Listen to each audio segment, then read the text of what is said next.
Hello, John. Thank you for coming back to the channel. This is our part 30 of a long series that we've been doing for almost, what, 2 years now?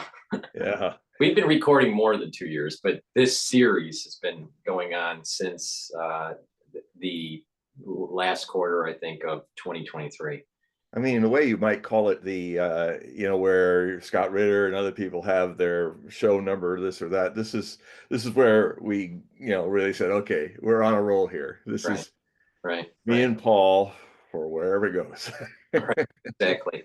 So just to inform the audience, in the description box will be the links to John's website. Please go to his website, sign up for the periodical, sign up for a reading. We will discuss in detail what that exactly is throughout the show. I will continue to post the links in the chat for you to go to his website. But the way this program is designed, it's supposed to be interactive. So the ones that are listening through the live stream on YouTube or the live stream on my website, the-studio-reykjavik.com, or the simulcast on X Spaces, type in your questions or ask for the mic on X Spaces. This is an interactive show. John wants to take your calls. We find it to be just more entertaining, and just more enjoyable when there's an interaction by the audience. So with that said, John, thank you for coming back to the channel here, and let me do some of the admin stuff in the background while you take it. Okay, well, what a difference 2 weeks has made in so many ways. I think it was 2 weeks ago that we celebrated, or depending on your persuasion, had a wake for the first month of Trump's 47-month presidency. And with all the changes that happened, and then just a little overview of the things that are kind of key and important in the way things worked out is there was on the 28th of February that train wreck of a meeting broadcast to the world in the Oval Office where with Secretary of State Mario Rubio on the side, there was close to Trump, his vice president, kind of poised on the flanks of, in between them, of the president of Ukraine, Vladimir Zelensky, who actually Zelensky was on the side and they were flanking each other, who basically had a meltdown, picked an open argument, got the president rather pointedly angry to the point where basically he was trying to say to, I think what triggered it was that Zelensky was saying, well, you kind of saying, well, you'll feel it later. If you don't, you've got to understand that Putin's evil and Putin is this and Putin is that, and you can't negotiate with him. And of course, they were trying to say, look, we want to create a negotiated settlement of this war and end all the killing and destruction on both sides. And he basically, long story short, Zelensky, a bit on a coke buzz, was just not wanting to negotiate with the Russians, but wanted America to continue fighting. And then what triggered the vice president of the president when he was saying, and you watch, he's going to go after you after me. You will feel this, you will feel that. And suddenly Trump said, don't tell us what to feel. You're not in a position to tell us what to feel. You have no cards. You have no cards if you go to war. We have all the cards. The Russians have all the cards. Yeah, if you go to war, you'll just destroy your country. And they then had we're supposed to have a lunch, but what happened instead was they further talked some more, and then Trump kicked him out of the country. I told him, get on your plane and fly back to Kiev, fly back to Europe and take the train into your own country because you can't even fly into it because of the war. Um, and then what then that precipitated was something I've been predicting Trump would do even on New Year's Eve. I was on Coast to Coast saying I really feel that it's going to end up with Trump just declaring this war as Biden's mess that he created and pull the plug on it. And that actually has, and he chased that with action, just not just words. He chased that with basically switching off swift communications to all Ukrainian pods across the Ukrainian armed forces. So that they suddenly, and then when the Europeans were still taking the intelligence that they were getting and sneaking it into Kiev, he told them to stop it or else. So he's cut off, in the last several days, he's cut off Ukraine from all the intel that during the years of Biden was used to literally help Biden and his administration with NATO play proxy, play Ukraine as the proxy, but with them with their fingers on the buttons, on the satellites, giving the intelligence to arm and direct missiles fired deep into Russian territory, which, as I said earlier in other shows, that this was fulfilling at the end of last year my years anticipated concern that the Cuban Missile Crisis would be replaced by an even more dangerous present day Ukrainian missile crisis that would see, with the Russians simply saying, look, uh, you're not fooling us. The Ukrainians are only there to put their Ukrainian finger on the button and push what you have plotted, what your satellites are going to track into targets into Russia. So you, United States, you, Britain and France, you are at war with us. And we're telling you officially that you are at war with us. You can hide behind the Ukrainians all you like, but it's you who is launching these missiles deep into Russian territory. And we consider that an act of war.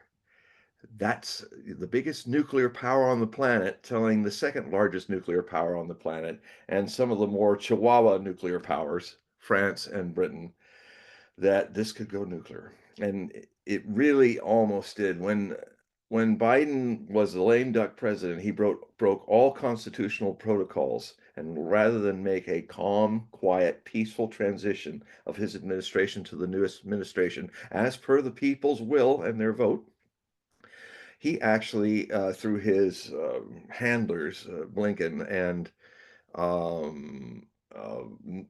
what's his name? Anyway, kind of looks like Ichabod Crane without before he lost his head in the Headless Horseman. But the NSA chief Sullivan, who were really running against constitutional law, running the country with their other deep state denzians, and basically it's because of Russian restraint, because there are mature men and women in Moscow in the Security Council that Putin oversees. They and I've seen them all. And sometimes they broadcast their meetings. These men and women are grown-ups, not a demented man or woman amongst them. And they clearly saw the danger, but what they did is they ended up, as I'm reviewing this, I spoke about this weeks ago, that they managed to locate and systematically destroy all the MLRS systems that were launching the ATACMS and their crews, which mostly consisted of CIA people, US CIA folk, the military wing of the CIA, uh, crewing most of that with a few token Ukrainians. They wiped them all out. I don't think you'll see those little dots in the foyer of the CIA on the marble wall be officially stuck on that wall of CIA operatives that died in action. If they did, the wall would be black with dots. And then they were calling back and back channels saying, look, we know what you're doing, and we'll hunt them down and we'll destroy them all. just stop this work. So finally it happened. We literally, Biden kept doing this until the 20th of January when power was taken away from him and his handlers. And then all of that ceased with Trump. And then what started was an attempt to send envoys like Kellogg to start a dialogue with the Russians, something that for 4 years the previous administration had completely shut down.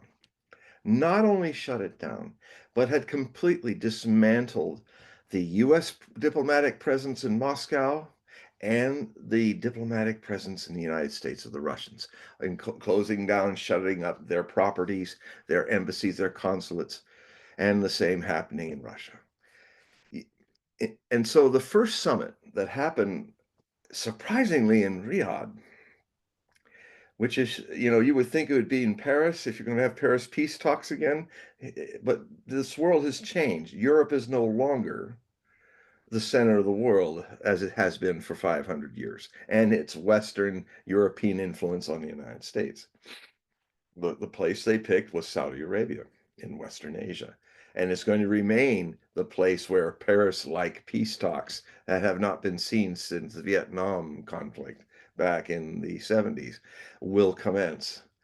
Now, the first, what I've seen happen, a very positive development, is now I can see that Trump, who suffered immensely from getting bad advice to do his channeling chaos diplomacy of Trump 1.0, in Trump 2.0, I can tell by the way, the messages that are coming out of the Secretary of State, messages that Trump is making to the world, that I see a very positive evolution and development of Americans, as I predicted and hoped would happen, starting a very steep learning curve. American leadership, a steep in Trump's administration, creating a steep learning curve.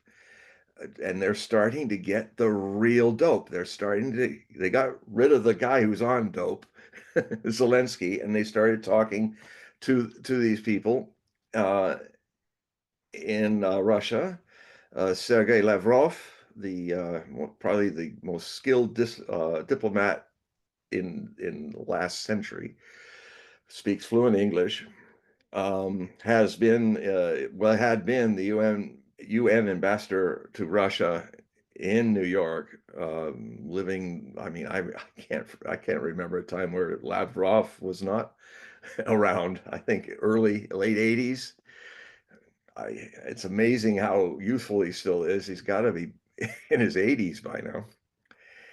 And so anyway, I could tell because I watch Putin, and I don't have somebody tell me what they're thinking. I do what any of you can do if you just get online and start not sticking with your familiar news outlets and start looking at all the kinds of news outlets that are out there. You'll soon find out it's very easy to find out to what extent your news agencies in the West are shining you on down a primrose path to disaster. Um, and so that's what I try to do with my Hogue prophecy reports, is I give you my links to my sources, and I encourage you to use me as a gateway to the alternative media, which is rapidly becoming the new real stream media. I won't call it mainstream, but the real streaming media. And you will find out what's really going on. And what you will find out also is that um, the Russians are being heard at last by the Trump administration and its cabinet. And fortunate it is for us, I see, that he did almost the impossible. He got all his key top cabinet members passed, even Kash Patel for FBI. He got them all passed. Kennedy passed. Tulsi Gabbard, a lot of resistance to her because she's going to shake up the whole U.S. intelligence blob. And she is doing it. And I can tell that she's now, because I know what she knows in regards to her experiences in the Middle East and all. She actually dared to go visit and find out what Assad, the former president of Syria, the now completely collapsed Syria, we'll get to that in a moment, and he is getting the right intel from her. And that when a man who is such a natural, instinctive channeler like Trump is, that he's going to channel what's ever before him. And for the most part, he's mostly channeling people who are really giving him real intelligence.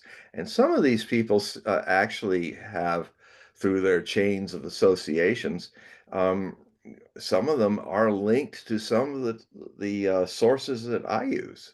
So we're seeing in the president's office, in his cabinet, more and more people are um, giving him real intel. Now, this whole Zelensky kerfuffle led to another great shock that overwhelmed European members and Canadian members of NATO. Uh, Trump, openly as he does, muses with intent sometimes, even though sometimes spontaneous, but it always has an intent to kind of shock and upend people. That's the way he deals. After a while, hopefully, I mean, I almost, when he when he was saying about I'm going to own basically the Palestinians who are not named, I'm going to own this. Zionists in Israel no longer own the Gaza problem. I own it, and America owns it. We'll clean it up. We'll fix it. Um, Even I almost got caught by that because that was so shocking but I've suddenly, I'm writing a lot about this. It's my evolution with this since the beginning of Trump 2.0 will definitely show its evolution in my next 7 articles that I'm releasing in a few days, where I'm trying to communicate the essence of chaos diplomacy, which is what Trump does, and how it it's well, I use the metaphor of the the philosophical frog speaking to the centipede from Aesop's fables, and I just build the whole set of articles around that. How it's I think Trump is half thinking about things and half improvising, and that's how it works with him because he's kind of that unusual offsetting medium. um, it's actually at some point I thought, my God, this is going to destroy his presidency, owning this. Oh, but what it really feels like now is that I mean, Netanyahu was kind of, because Netanyahu, for all his faults, is quite a clever political animal, and he's standing right next to him and on grabbing his own podium, about ready to fall over, trying to hold himself up when Trump is saying, I'm going to take this. He's reading some notes, probably written by Jared Kushner, his daughter's husband, and the key Zionist in the Trump domain. And I'll take it. And he's not sounding really high energy. Well, I'll do this, but we own it now. You don't. And Netanyahu, to me, didn't know quite how to take that. On the one hand, he could say, thank you, I think. Um, but what he did is, as was related to, he did two things.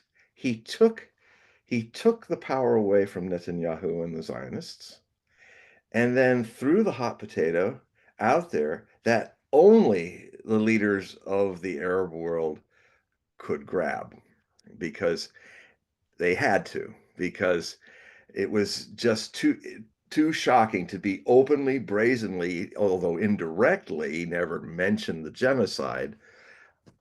He was basically saying, "Yeah, let's get them all out of there, the survivors." He even gave the the correct number of how many people are still in Gaza that are still alive. Give or take 100,000. He said 1.8 million.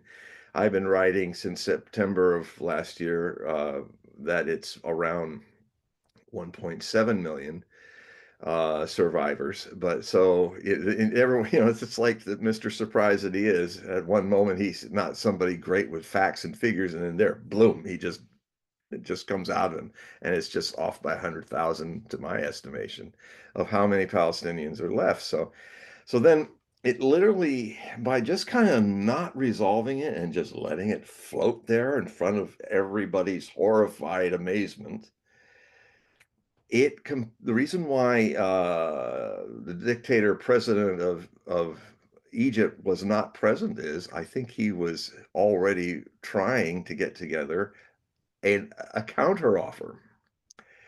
And it came a few days after the counter offer, which would be backed up by Arab Gulf oil, Saudi oil, would be a rebuilding of Gaza for the Gazans, who would not be forced out, because everybody knows that even if they put them in the Negev desert, like Jared Kushner was musing at one point last year, their next stop would be somewhere else, out of because very clearly the Zionist state of Israel wants to purge it of all Arabs. Maybe they'll just have a Tolkien group that will do the heavy labor work, Druze and the Druze and the 2 million other Israeli Arabs that have been there. They might be tolerated. But I mean, the Zionists have been fighting a demographic war since they started going into Palestine and taking it as their own. The Jewish settlers do not produce the number of babies that the Palestinians do. So this is really a demographic war that the Israelis can't win. And so their idea is get them all out of there. So, but it's not theirs anymore. Trump has owned it and tossed the hot potato to El-Sisi for now. And it looks like I have a sense that maybe northern Gaza as a kind of as a token prize to Netanyahu and the Zionists, he'll let them build the beachfront property on the north end of the Gaza Strip.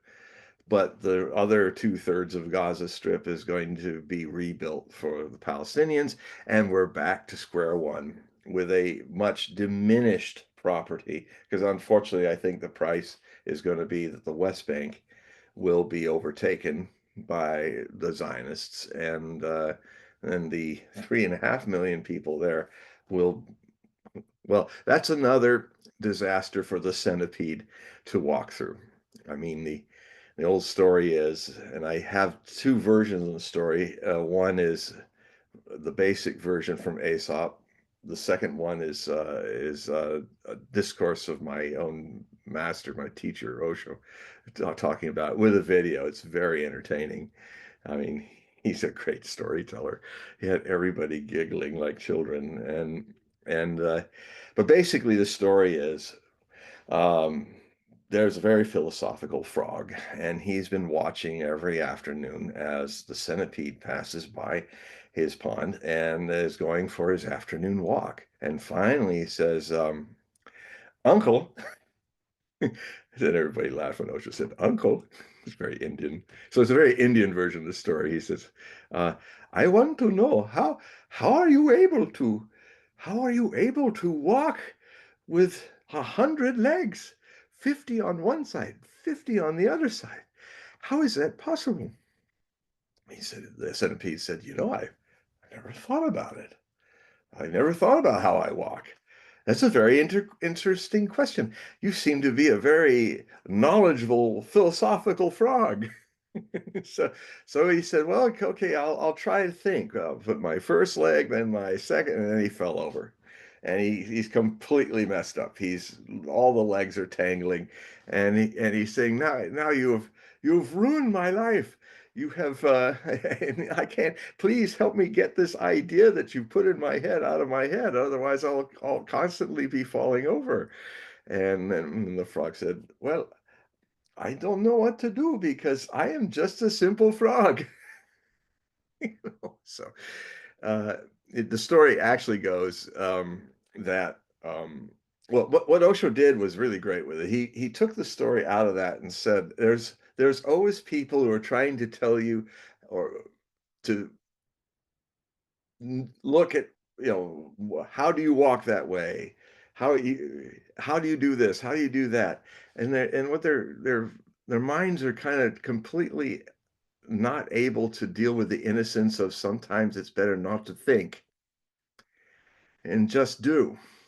I mean, so I went into this whole tangent with that actually brings in my two meetings with two beloved authors of mine, Tom Robbins.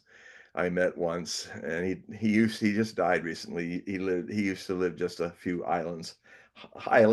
frog hops north of here, near Anacortes area, in La Conner on the mainland in the beautiful Skagit Valley, which is quite a magical valley up here of many magical things around the Pacific Northwest. And so I in the articles I talk about how how um, even throw Yoda in there. When Luke was supposed to levitate his own X-wing, he says, "Well, okay, I'll try," and then suddenly little Yoda said, "No, no try, do or do try. There is no." He said, "Either not try, do, or not do. There is no try." And so and then I bring that back into the spontaneity and the strange, crazy, chaotic genius of Donald J. Trump, who half knows what he's doing, but not enough to get it in the way and trip over his own many-legged um, solutions.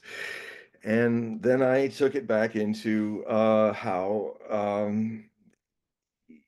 saying such an innocently saying such an outrageous thing shocked the Arab world, shocked the Muslim world, and it immediately, because the Egyptians used to own the Gaza Strip. I think it was in the 1967 war that Israel occupied it and took it from Egypt, and Egypt was not upset because it really didn't want to be burdened with it. But the Gaza Strip property, which is, even though it's in the Strip, it's about the size of metropolitan London.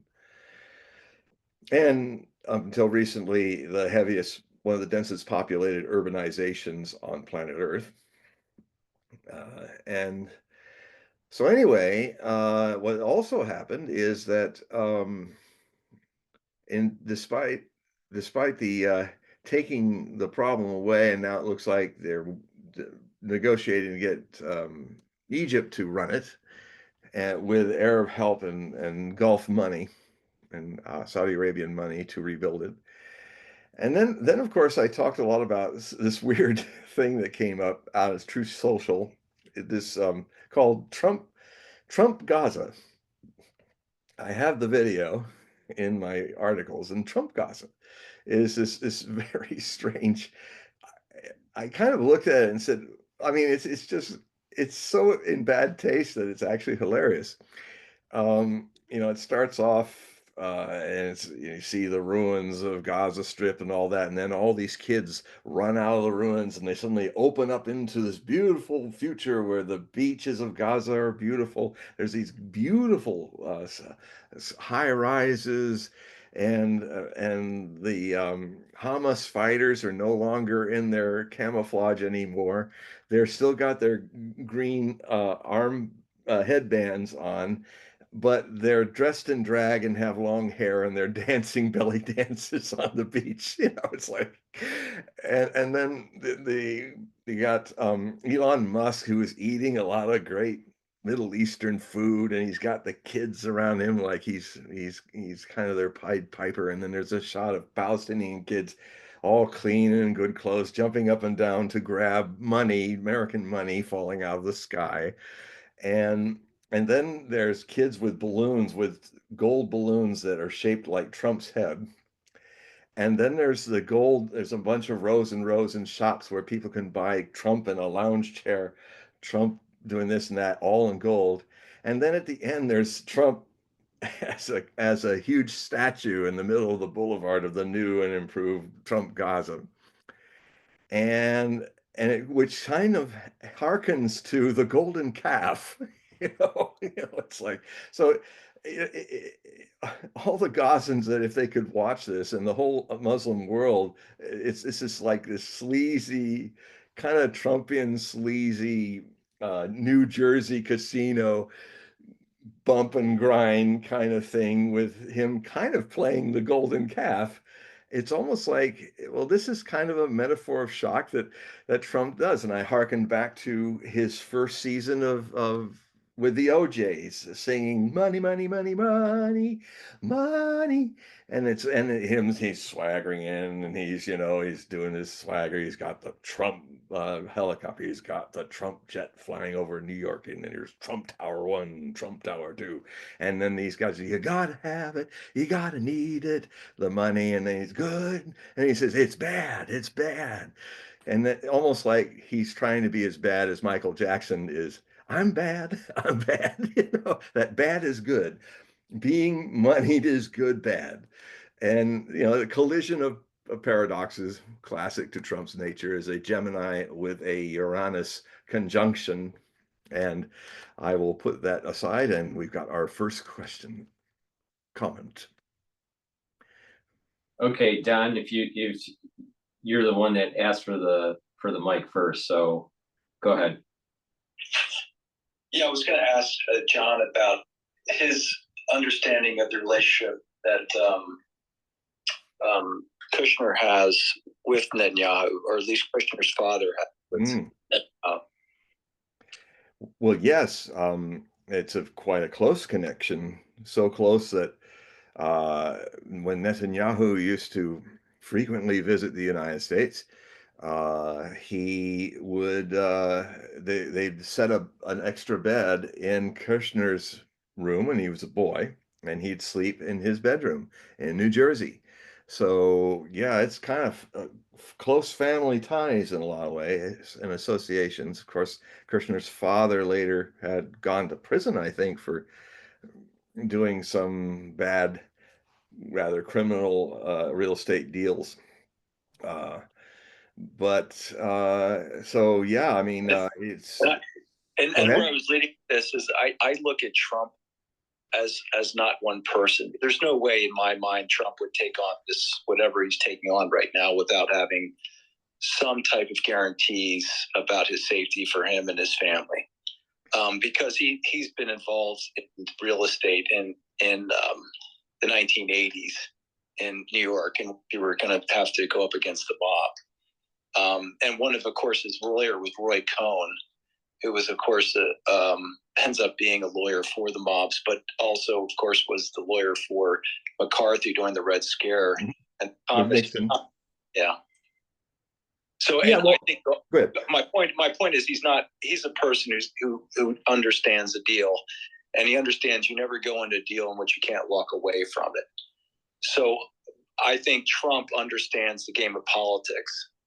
And, one of the things I find fascinating is this recent Netflix movie about the WWE and Vince McMahon. And I have 100,000 people in a stadium, and how do you create these characters in which the people become convinced that the characters are real? And that's what I feel like what the game of politics is all about. Trump is he's playing in politics in trying to control the Overton windows among the masses, and trying to help them wake up to understand what it is, the corruption is that has actually taken hold of this government. And his role is to be the disruptor. But there are other people that he has to bring in order to guarantee the safety of not only himself, but of his family. Yes, in fact, a lot of things are I mean, anyone who's read The Art of the Deal, he talked at length about how he learned how to deal with the mob and Cohn and all of that, and So everything's transactional. That's why I'm saying, I think in my mind, when you're talking about Israel and you're talking about what's happening right now between Israel and Iran and Egypt and the Suez Canal and Ben Gurion, if you remember, Ben Gurion talked about a canal, and that canal, guess where it would go through? It would go through Gaza. Go through Gaza, but they were going to try to use nuclear bombs to build it, but didn't work out. But and of course, Ben Gurion, I would just interject again for everybody that in my earlier articles, I had a real shock seeing all my heroes from Israel's leadership, past to present, all share, even Yitzhak Rabin of all people, all share a real blind spot to their racism and to the fact that that the Israeli state is they, like Moshe Dayan, my favorite Israeli leader, very eloquently explained that, you know, because I'm bringing this in because it's not just the power politics and the balance of power politics. It's, we also have a genocide of Semites that hasn't been seen taking place on this planet since the 1940s. It just it just happens to be, let me finish, please. It just happens to be the other Semitic seed of Abraham that is undergoing a genocide. And so it is, so there's another element here, an element of that, which could upend everything, start a regional war, and then all your political ideas and all what the mob wants to do, and all, it all ends up something destabilized. And John, I was saying, you know, we talked about the Middle East and about Israel and what's happening in Palestine, but let's not forget there were 20 million people that were killed in the Stalinist policy, right? And there are 40 million that died under Mao, and there was millions in Armenia. It just seems like we're all hyper-focused just on this one event that we're seeing in the Middle East, but even a million, I think the numbers have been in Ukraine alone. So, you know, somehow those numbers aren't, you know, put into the public consciousness in America. Well, that's what I'm trying to do with that, because I'm trying to make people aware. If you want to understand how Russia ticks and how it sees us and how this could be resolved, which is beginning to be resolved because it sounds like at last an American president and his cabinet is listening to the Russians.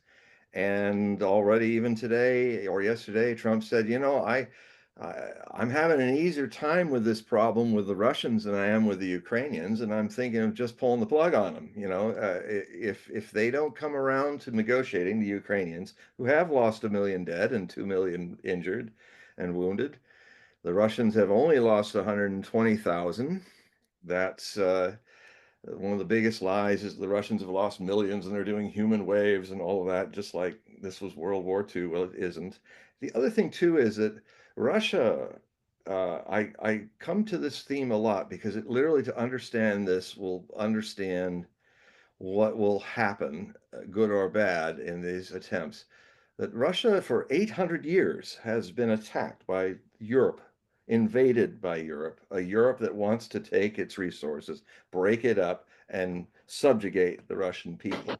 So this is not a new story, and all it's done is climaxed all these centuries up to the 27.5 million Russians that were murdered in the last attempt to break up Russia.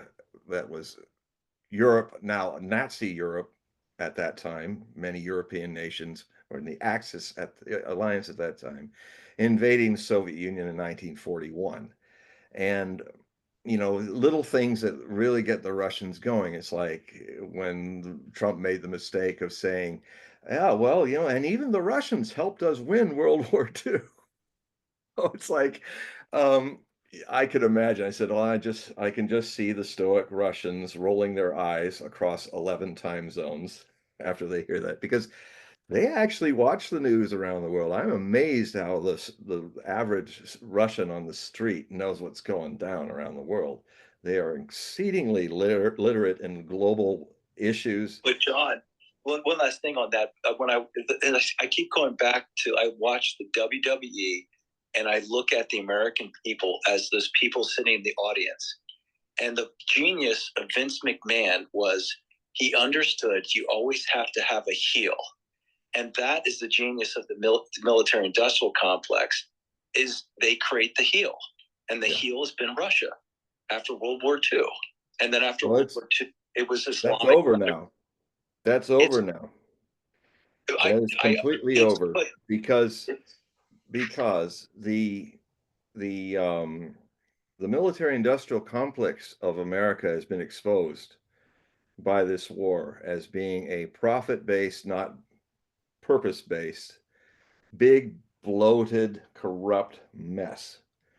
And our weapons are not well made.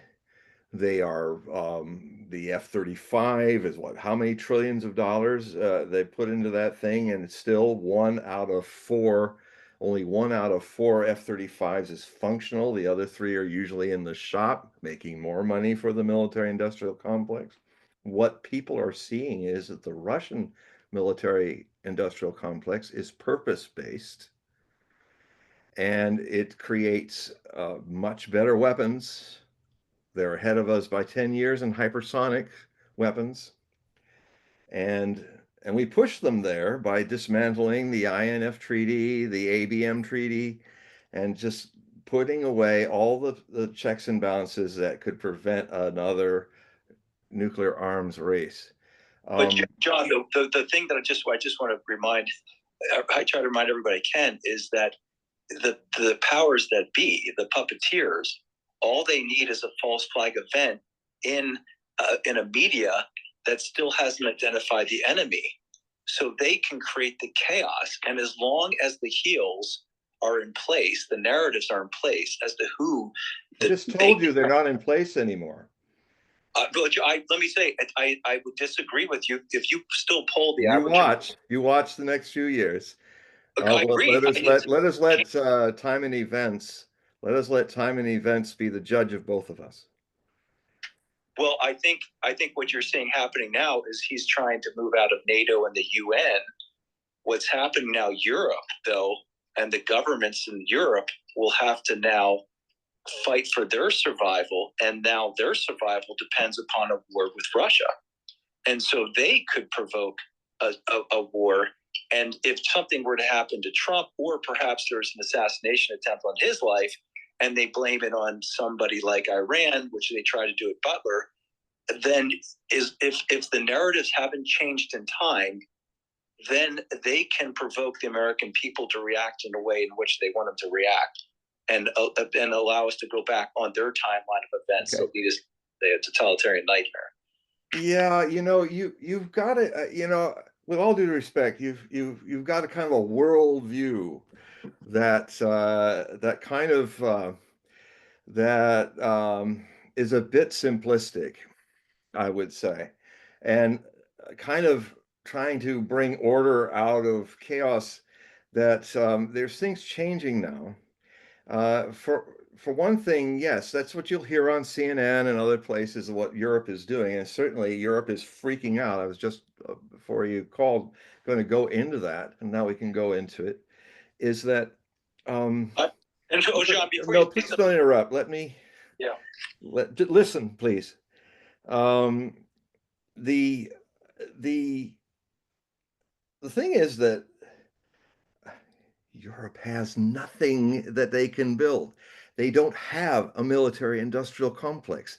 That 800 billion euros is going to literally trigger an unexpected rebellion of the people across. You can have all these power structures and all, and they do happen, but they also, as they live, they also go into chaos and break down.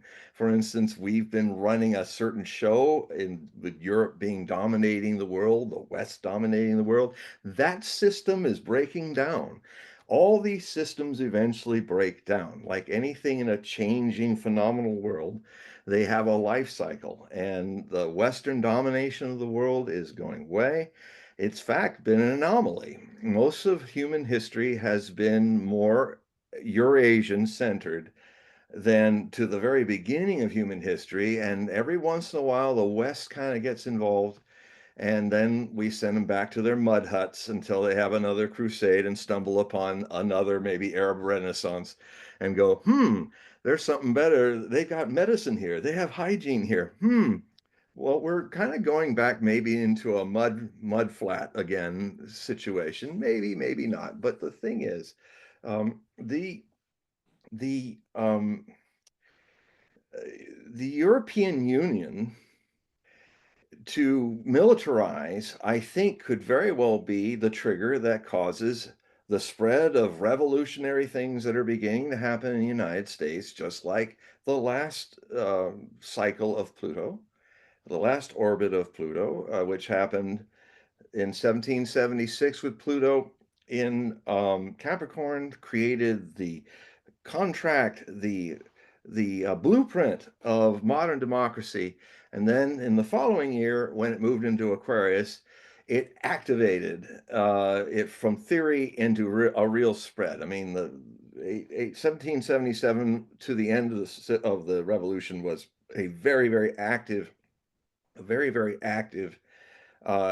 enacting of the theory of modern democracy. And it was then moving into the French Revolution, which really activated the spread of modern democracy. It was born here, but it was isolated here until it spread to Europe and changed Europe. The same thing happened in the Pluto cycle. It was in Capricorn when Jesus Christ was alive in his 33 in his 3-year ministry, and that led to his crucifixion. And then decades after that, around the time when Jerusalem was burned to the ground with the temple, it was in Aquarius.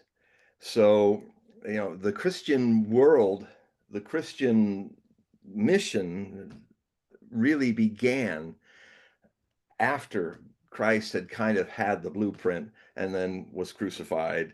And then it was enacted into a movement that spread all over the world, for better and worse. I'm not supporting or refuting it, but that's what happened. So it's But John, just go back to your point about the United States. I agree with you to a certain extent. It was 1776 in which the United States created this urban self-government that was predicated upon common law and the idea of these. Let's stay with essentials. Let's get with the essential things. I know where you're kind of going off into detail land. I'm going to get a little Trump on you. I'm going to stay with essentials. It's like we're just going to stay with this, and because it's there's people out there that want us to move on. Hey, done.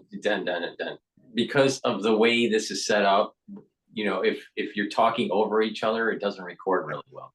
So, but John, I think, because John calls into my show quite often, and he his perspective is that there are players out there that are pushing a certain narrative that I would call it, it's just an old Cold War mentality. I personally think that is starting to die out. It is. And I think that there are new epicenters in the world that will change world events.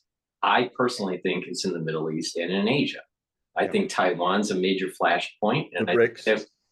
That too. So I think that the strategy that the United States should have is bring Russia into an economic orbit with the United States. So there would be a multi-front war on the CCP if Taiwan is the flashpoint. So that's where I see the world kind of moving towards. But I want to, if you don't mind, there was another question that was a little bit. Okay, yes. Well, just to finish with what you were saying there is,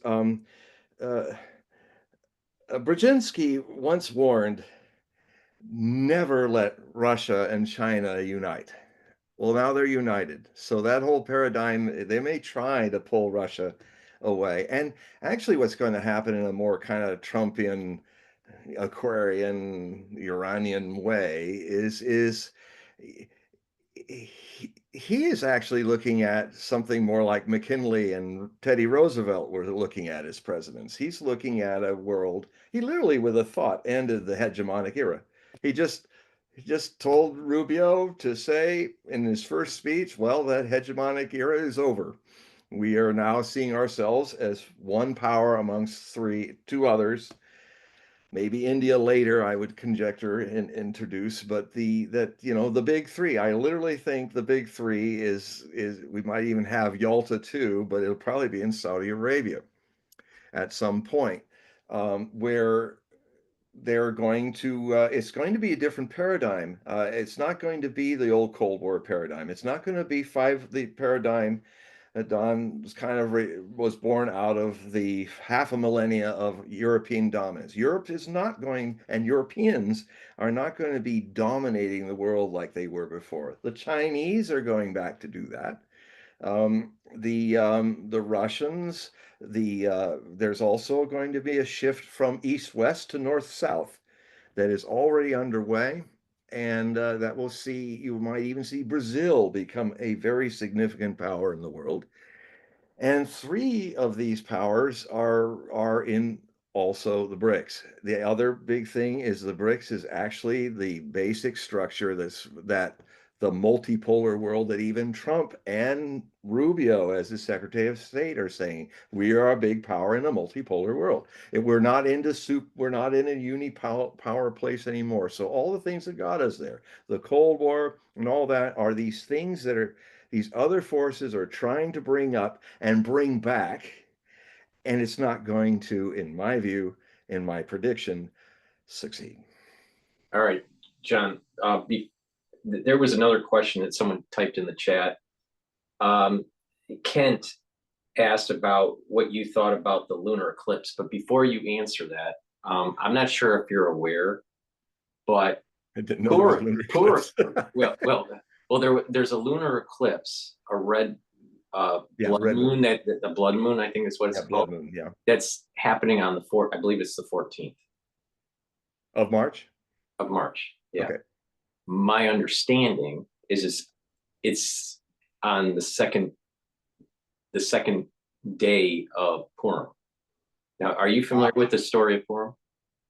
A little bit, maybe? Yeah, a little bit, but why don't you relate it? Okay, all right. So for the ones that are listening, Purim is basically a holiday for the Jewish people to read the Megillah. It's a scroll, the scroll of Esther. And it talks about how Haman was trying to kill all the Jews.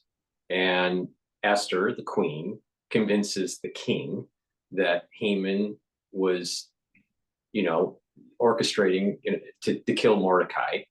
And eventually the tables turn, and eventually Haman and his band of evilness gets assassinated. But so every year we read the Megillah, the book, the scroll of Esther, and it just so happens that this year, and we know that a lot of weird stuff has been happening in the last year and a half or 2 years. This year, the blood moon is on Purim. Now, according to the Jewish faith, when there is an eclipse, that's a bad omen. But if it's a blood moon, it means redemption. That's from the Jewish perspective. And it being on Purim, the redemption of the Jewish people through Esther, the Queen Esther, on a blood moon is a very significant moment for the Jewish people in terms of an energy flow to a positive energy flow that I suspect some big events are going to be happening in the Middle East. Now, I don't know what that exactly means. Now, let me just put that to the side and just add one other detail. I still do not understand why, out of the 5 red heifers that they have, 4 of them are still kosher. Why they haven't sacrificed them yet? Hmm. So assuming that they haven't, you know, everyone that's saying, you know, so they're being taken care of in, I think it's Shiloh or Shiloh, I think it's how they pronounce it in Israel, but Shiloh, it's in the West Bank.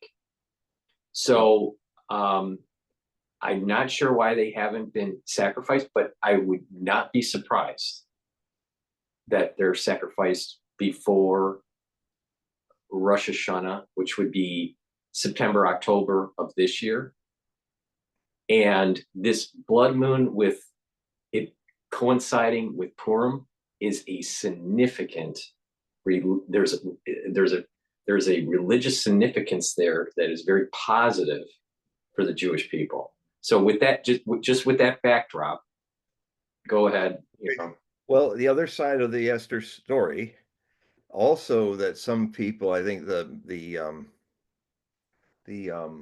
Talmudic rabbis like to discuss this, is that it was also something to do with you know, the evil king. Wasn't he a descendant of the surviving token survivors, including the king of Amalek?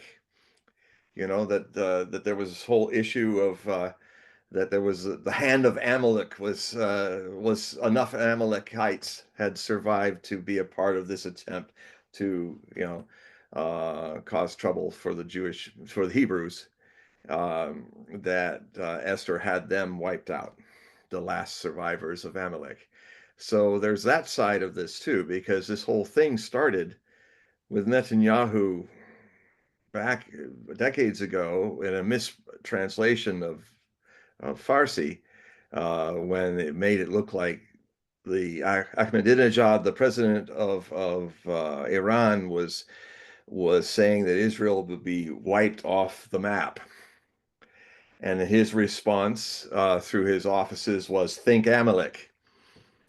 And it came, I always thought it was from him, even though he didn't directly say it. But then when on October 8th, after the Hamas raid into southern Israel, he openly said, you know, this is Amalek and we have to crush it out. So it depends.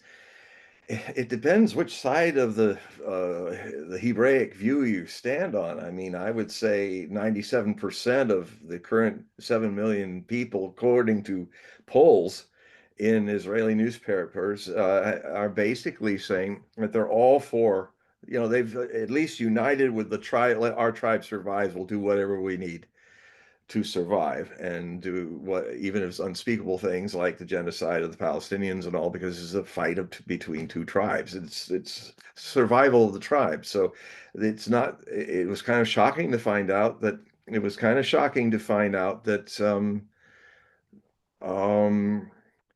only 3% of the people polled, Israeli Jews, saw that what was going on in Palestine and in the Gaza Strip was immoral, and it was a genocide.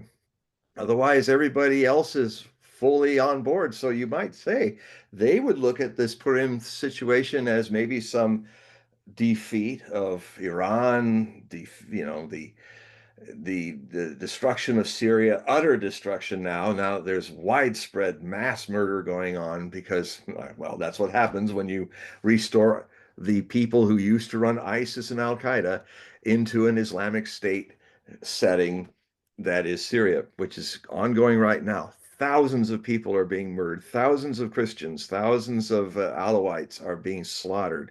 You go on X, you can watch it. It's terrible. And so, but that could be seen by a certain other point of view of a more extreme religious zealot Hebraic person as, well, that's a sign that Purim is going to get rid of them, and then we'll get Trump to get rid of the Palestinians, and then they would be singing praises from their point of view. Their anticipation is that the 14th of March will purge them of all the Amalekites, as they call the Palestinians. So that's now, the Jewish majority outside of Israel, I think, would be more on your side of the view. That is something very positive in maybe resolving this situation and bringing peace to the situation could happen. So thanks for reminding me about the blood moon, because I definitely need to comment on that in the near future.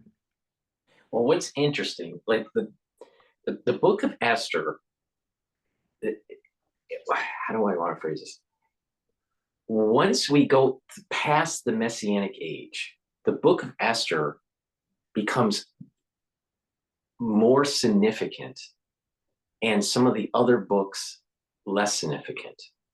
And some of the super Orthodox hold the belief that certain observance will stop.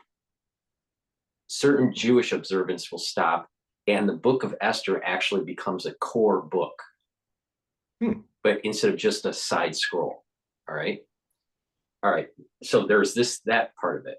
There are individuals in the scroll where they're hung. Haman's hung and his sons. All right. Now, what is interesting is it's tied to the Nuremberg trial, where certain Jewish words align with some of the Nazis that were hung in the Nuremberg trial. That means, and the book of Esther was written a long time ago. So there was there were Kabbalists. One thought is that the story of Esther never happened, but it was a hint of what will happen. It's almost someone in the past was telling the future. All right. And so during the hanging of one of the Nazis, he shouted out Purim Fest 1946 before he was hung. So there's a connection between the Nazis, Nuremberg, Purim, that was going. I mean, you got to remember, Purim was way before the Nazi Party, right? So getting back to what Don was saying, all right, there is slightly a connection of like this shift, this shift geopolitically away from Europe and into the Middle East and into Asia. It's pivoting around off of this Purim event. There's like the centroid of the rotation of these things is around this event. And I think you're onto something here. And I would not be surprised that this blood moon, because I don't know about astrology too much, but there's this idea that the blood moon helps with redemption, and it leads to a positive flow for future events this year. Because I'll tell you, ever since October 7th, many Jews will say this, and I'm I would say I fall into this category. Many Jews would say that at October 7th, or since October 7th, there just seems to be just a lot more personal and social friction, where just things just don't work. Things are just not aligning correctly, So, especially in Israel, so on all levels. Right. So a lot of people, they're either their health is declining quicker, or people have issues with money, or with certain family members, or whatever. But someone always has a story that's just a little bit off the normal path. And just in a quick interjection, just in the bigger picture of what's going on since the 7th of October, is all things that are disjoining, like, this attack that Hamas did. The amount of people that were killed were mostly killed by the Hannibal Directive, and it's coming out. And so it's like saying, a lot of the hostages have been killed by Israeli forces and bombs. and willfully. And so there's people in Israel, there's a lot of, I'm gaining from what I'm hearing in Israel, a lot of people are looking at this like they're almost like going through a bit of what the Norse Ragnarok means, the destabilization of orders or traditions or things that this is how it worked and now it's not quite working. It starts that way. And it's sort of like, and I don't know, I think I really resonate with the idea that Esther, I'm going to reread the book of Esther from this, because that some scriptures will step back from their dominant controlled situation. We're definitely living in an era of that. That's why um, I was trying to explain that, a kind of a world theory that I was hearing from the questioner is sort of like, um, it's not going to end up like that. It'll be something else, and it may have similarities, but Hebrews are from Asia. It's a strange journey, these 2,000 years that Hebrews becoming Jews have traveled all over the world. But it's not surprising to me that a lot of Jews ended up in China or Iran. It's a very big Jewish community in Iran and as well. So, it's Asia's day now to kind of be the center of things. And with the South, the global South gaining more influence than the global North. So yeah, it's changing, and I don't know. It's because everything, the things that we were used to. Another example is the IDF is built to do quick, powerful, decisive wars. But rather than follow that worked, this Israeli government with Netanyahu has had, how can you imagine it? A war that's over 16, 17 months long, and the IDF is exhausted. The IDF the tanks are broken. They're parts, they got to build the parts. It's now coming out from my CIA sources, like former Larry Johnson, his sources are still in the CIA. It wasn't 800 dead. The Israelis in these fights they've been with Hamas and with Hezbollah have lost 5,000 dead. And that means with the recovery wounded ratio, you're looking to be 30 to 35,000 wounded, lightly wounded or seriously wounded. This for a small country of 7 million Jewish people, this is a catastrophic loss of life and injury. So that's not working. It used to work. It's not working. And now, my point being is things are not working. I mean, it's like, they invaded our villages and our kibbutzim, but I know of whole families that were blown up by Israeli tanks firing at them because they were hostages of a handful of Hamas people. I mean, I've even shown the Israeli camera shots from the helicopters where they're flying over crowds of fleeing people. Ironically, a lot of them dressed like the people at the rave, and among them, also fleeing, not controlling the people around them, are heavily armed Hamas people trying to run away from being strafed by rockets, and then the rockets blow them all up. It's out there. The cat's out of the bag, or the cat's is out of the bag. So it's like, there's it'll be interesting to see, and it'll be also interesting to see if there's another red moon this year. Sometimes there are usually two, and I wrote a whole book about the red moons when the Christians were getting all excited about 3 or 4 red moons in a row. And they thought it was some big deal. I wrote a book about that.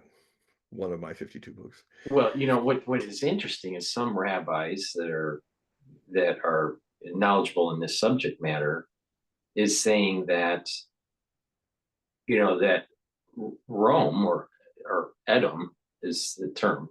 Edom is Russia and not US. And because of the color red, the United States is not really red. The United States is something different. It's just that well, Russia is now I mean, communist Russia is dead. Well, The new that's true. Russia is red, is white, blue, and red. Well, that's an interesting point. You're bringing up a good point, because we're talking about,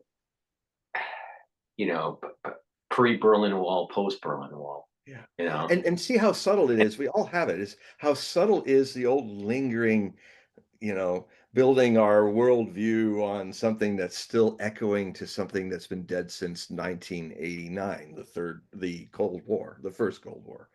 And do you Russia think is not communist. People still think that Putin is some atheist communist. He never was a communist. He was a lawyer at a KGB, and he is an Orthodox Christian. Russia is an Orthodox capitalist Christian country. It's doing a heck of a lot better in a free market than we are. when Rome started cracking and breaking up into prefectures, do you think elements of the Roman Empire migrated to Russia proper? Well, in a big sense, when Rome divided into the Western and Eastern Roman Empire, the Western Latin-based Christian Roman Empire collapsed, but Rome lived on until 1453 as the Byzantine Empire. And the thing that's a significant part is the Greek and Russian Orthodox Greek Christianity, Nestorian Christianity, all that which is really from the East, not a Western Christian spin-off. Still, I still feel it. I feel like I mean, a lot of my family's Christian, but when I talk about Christianity and I'm pulled to Orthodox Christianity, especially Russian Orthodox. It's and that is part of Rome. I mean, it came out after the Constantine Christianization of Rome, but the eastern part of it spread into Russia, and it is the core. It is the way in which the Russian collective soul, which is a real reality, expresses itself religiously. So if someone asked you the question, that what's the color of Christianity? Like, the color for Judaism is blue. All right. So what's the color for Christianity? Well, it's blue in context to its white field, the two Well, rivers, that's true. That's the true. two lines of the Mogen David flag. Um, But what would be Christianity's color or colors? the color of love and redemption. What color is that? Erlösung, as the Germans say. Well, remember what I said about the blood moon. Redemption is red. Well, it's a new The birth. red moon. The red moon Yeah. is redemption. But also red symbolizes in Jungian symbology. Red is also what the Tibetan monks wear. I still wear it as a sannyasana vosho at times. The colors of the sun in the Hindu world is both the colors of dawn and the colors of sunset, which is for birth and death. So, so this very deep atavistic thing is in all of our roots of memory, collective memory. And red is a symbol of death and birth. Mm-hmm. And this would be the case in Purim if what you're saying is true. And something's going to die. There can be no birth without death. There can be no death without birth. They are intimately intertwined. I really experienced that in a revelatory way in 1981 when I decided I was going to off myself. After coming back as a Swami, coming back into the Western world and feeling completely not able to cope there. And then the thought came up, well, you have one of the most free choices you have and freedom that also means responsibility, is just to commit suicide. So I was on a golf course that nobody used in San Pedro, California, which was adjacent to the trailer park I lived in. And I decided Well, I think I'm going to walk towards the Point Fermin cliffs, and when I run out of cliff, I'll just fall down in the rocks in the ocean. And I meant it. So this presence came over me. It was only when you're really going to die, when you are actually going to die, and whether you're doing it yourself or you're in a situation where it happens, only then does this kind of thing hatch out. Where, as far as words I can say, is this: it's where life and death become as intimate as lovers, and they embrace. And it's a presence. They are so intertwined. Uh, Almost impossible in that experience to see which one's different from the other. And so I had this happening, and I realized before I go over, I've got to just sit and be with this amazing thing. And I wasn't copping out. I just sat in front of this little silver dollar tree, 5-foot tree, gum tree that was, and I sat in the golf course with up against it, and I just I knew that if I decided not to commit suicide, I would lose this magical thing that was happening, death and life meeting. And so I sat there for a while just to be with it, and then I figured, well, I'll let it come deep, and then I'll get up and walk off the cliff. And suddenly there was this energy that came up out of the roots of the tree into my spine, up my spine, and threw me 5 feet forward. Just like boom. My face planted in the crabgrass. And then I cried. I cried the miseries of the world out of my eyes, just pouring tears. And then when I was done, it was very quiet, except for a very soft I heard. And I looked over my shoulder, and there was the little silver dollar gum tree going with its little silver dollar leaves. And it was just like blessing me. Like it was. And I looked up into the sky, and the most beautiful tendrils of cirrus clouds were dancing and twisting and slowly moving in a deep, burning blue sky. And then over across the channel, Catalina Channel, there was the beautiful Santa Catalina Island, trying on new dresses made of mists that would best suit the late afternoon sun's angle. And I realized then that something, that the death in that meeting became something else. It became a state of descending grace, a silent message from all things that you are loved, that existence loved me, and that existence had created me as unique as anything else in existence that will never be created again.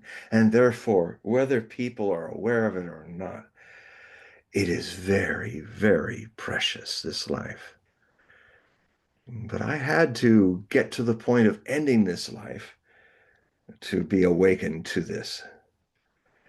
And so, I mean, it's something I talk about at length in a book I wrote about one of my favorite people. I never met him, but he was a huge teacher. I watched his shows all the time, learned so much about the world through him. Our paths almost crossed many times in my travels around the world. We even ate at the same restaurants sometimes, but we never met. Anthony Bourdain is his name. Amazing man, a man who thought a lot about suicide, as a man who was an existentialist in a way. And what happened was I was just getting over him dying, and I kind of figured I showed he was going to do it one day or another. But I was in the local grocery store, and there was magazines on the side, and there was this old lady that was in front of me, and she pulled out one of the magazines, and the opening of the book is about this little unexpected moment. She pulls out the magazine. She looks at Anthony. She's got it in her hand. She touches Anthony's face. Such quiet love. and then very reverently put it back. And that was the moment I knew I have to write a book about Anthony and his suicide and my attempt. So it became a book. It's called Anthony Bourdain and the Choice Between Mundane, and Spiritual Suicide, a personal reflection by John Hogue. Now, it's really about the tale of something Osho used to talk about to me and other disciples. He used to say, like, there was one time where if people would come to him, he would like, if somebody was in like a nervous breakdown, just beyond the pale, and they're saying, I can't make it. It's just, and he'd look at them smiling and he'd go, and he'd say their name, say, Dion, where you are right now is beautiful. You are very close now to committing a spiritual suicide.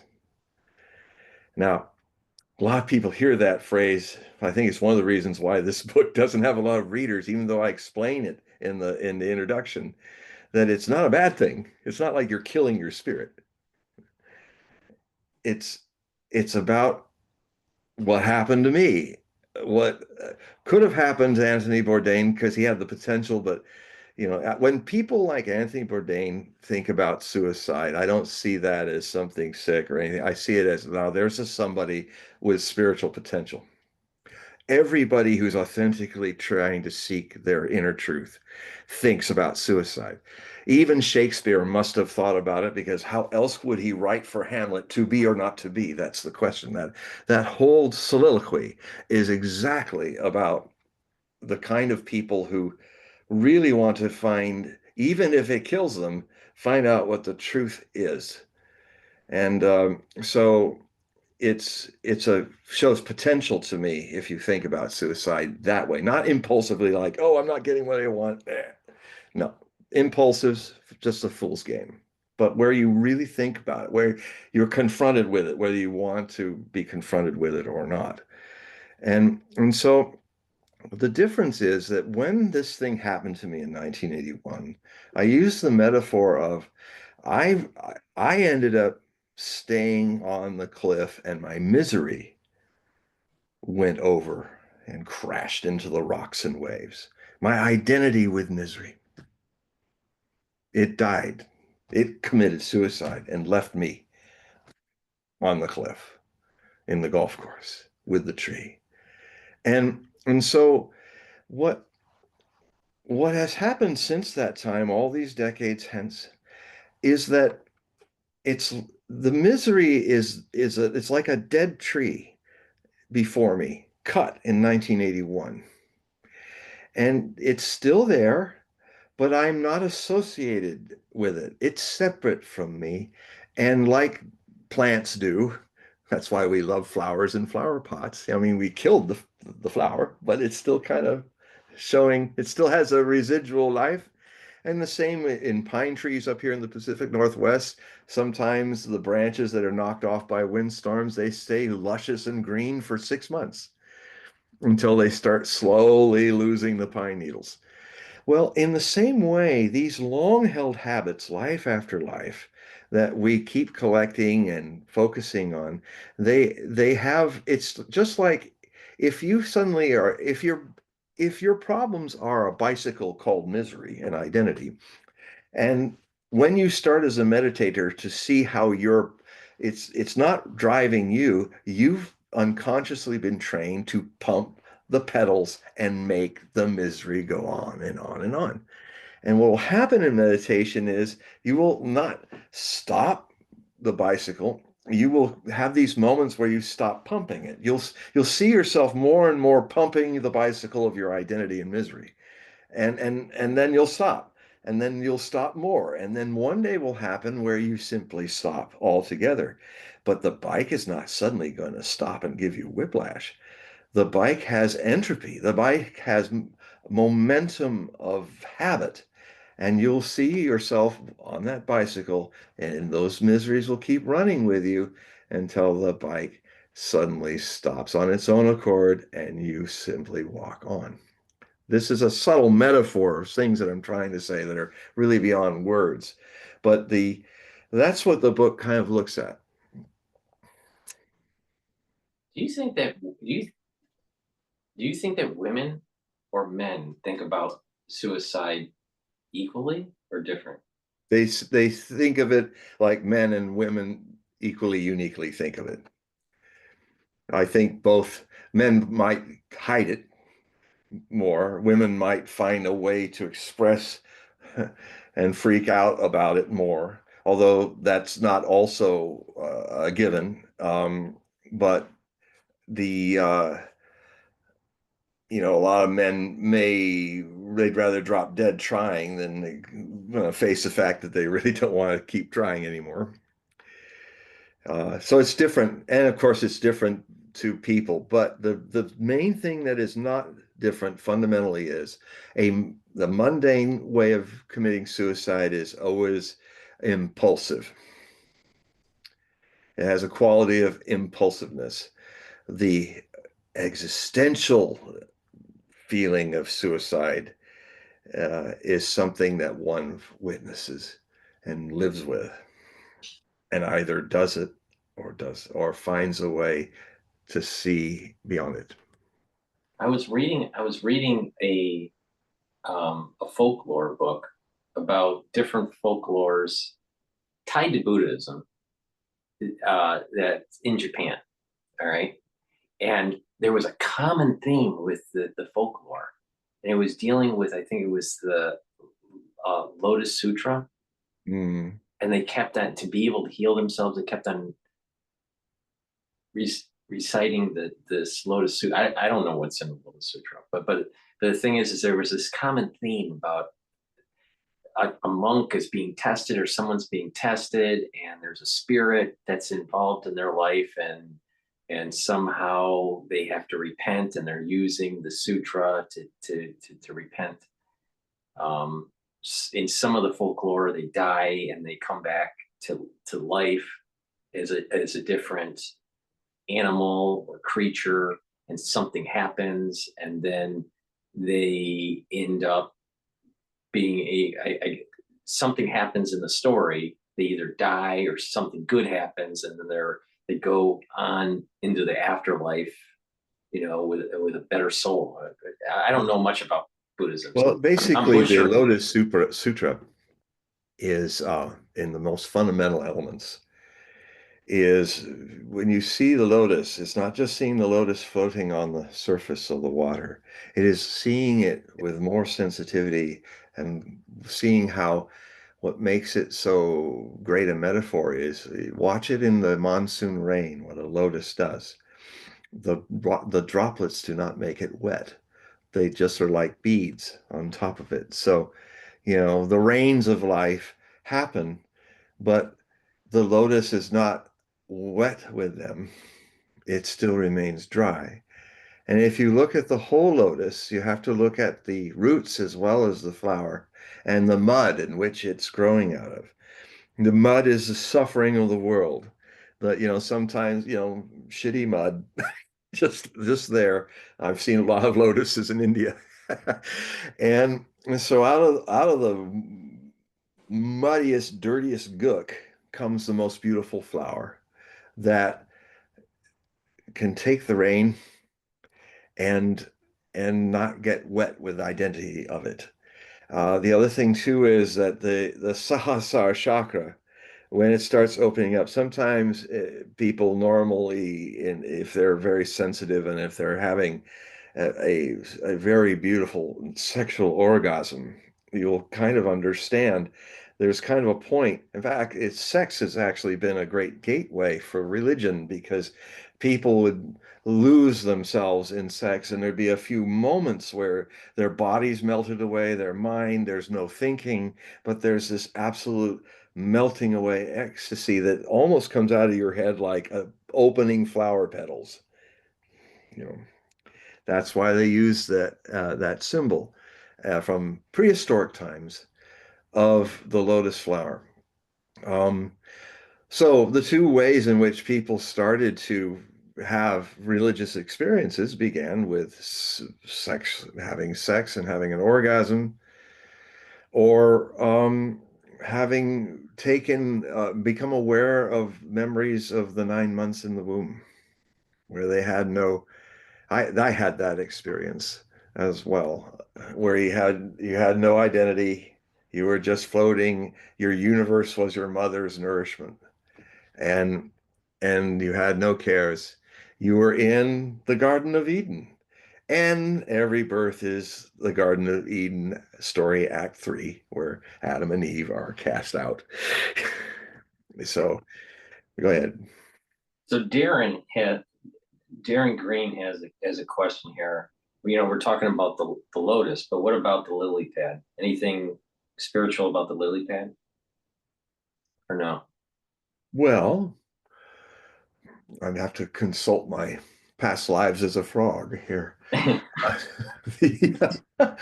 Um, all I can say is the Frog Sutra, which is ribbit, ribbit, ribbit.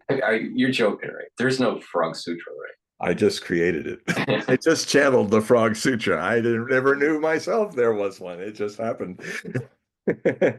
The best way to meditate, we have this wonderful thing. We have these marshes not far from here, and now all the frogs are beginning to wake up. And there's going to come a point where it's just like it's still like, but it's going to be like that. And it's a symphony, a choral, a frog choral. And it's so alive. There's another question here. I don't know if you want to answer it or not. I can answer it, but this is one individual typed a question dealing with Bitcoin. Okay. It's down. It's trading down. But do you have any opinions on Bitcoin at all? My first opinion was I should have bought some when they were a buck. You know? That's when it really mattered. But here's the problem. It's not about Bitcoin. These ups and downs. It's not about Bitcoin at all. It's about the problem of Bitcoin is a very Aquarian age phenomenon. It is where it is literally using complex mathematical numbers that are at a certain point cannot be computed so it has a limited number of numbers. Most of them are getting computed in the next 50 years. Some of the others in the 22nd century, it'll be like one Bitcoin, a few years, another Bitcoin, until it kind of ends, the Hitoshi theory. And Bitcoin is literally, and it's interesting, Trump's insight, he's definitely gets that Bitcoin is mathematical gold standard. What it is it's valuable because there's not a lot of it, and it will be less and less of it. So it has a value because it's like gold. There's not a lot of it.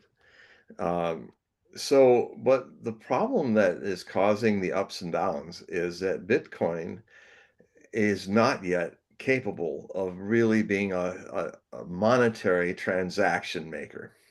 In the case of simple transactions, big transactions like if you were shipping gold out of one place, if all the people are trying to sneak back all the gold that's been since Clinton been going out of Fort Knox and being used and played with, now they're literally preventing senators and maybe even the president who wants to go in there. They're saying no go in there, and I think the reason is that there's some rumors going on. It was on Redacted. With Clayton Morris was talking about it. I was watching it earlier today. That they might be trying to get all the gold a lot of it in China even back into Fort Knox, because a lot of it they've been playing around with it since the Clinton era. Renting it out, getting paid for it, and all that. Now they want to get it back before anybody looks, because they might have think that Goldfinger did steal it all. So the problem is not Bitcoin.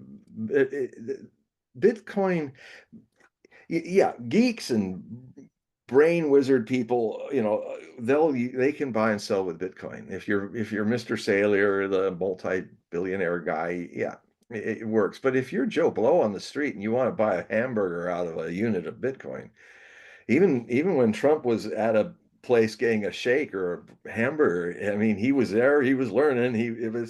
Took him like 20 minutes to get the whole transaction done. Hey, that's just not going to work. Like a gold coin in the old days, yeah, pull out your gold coin, your silver coin, and your transaction's done. So this is not yet happening in Bitcoin. So that's the problem.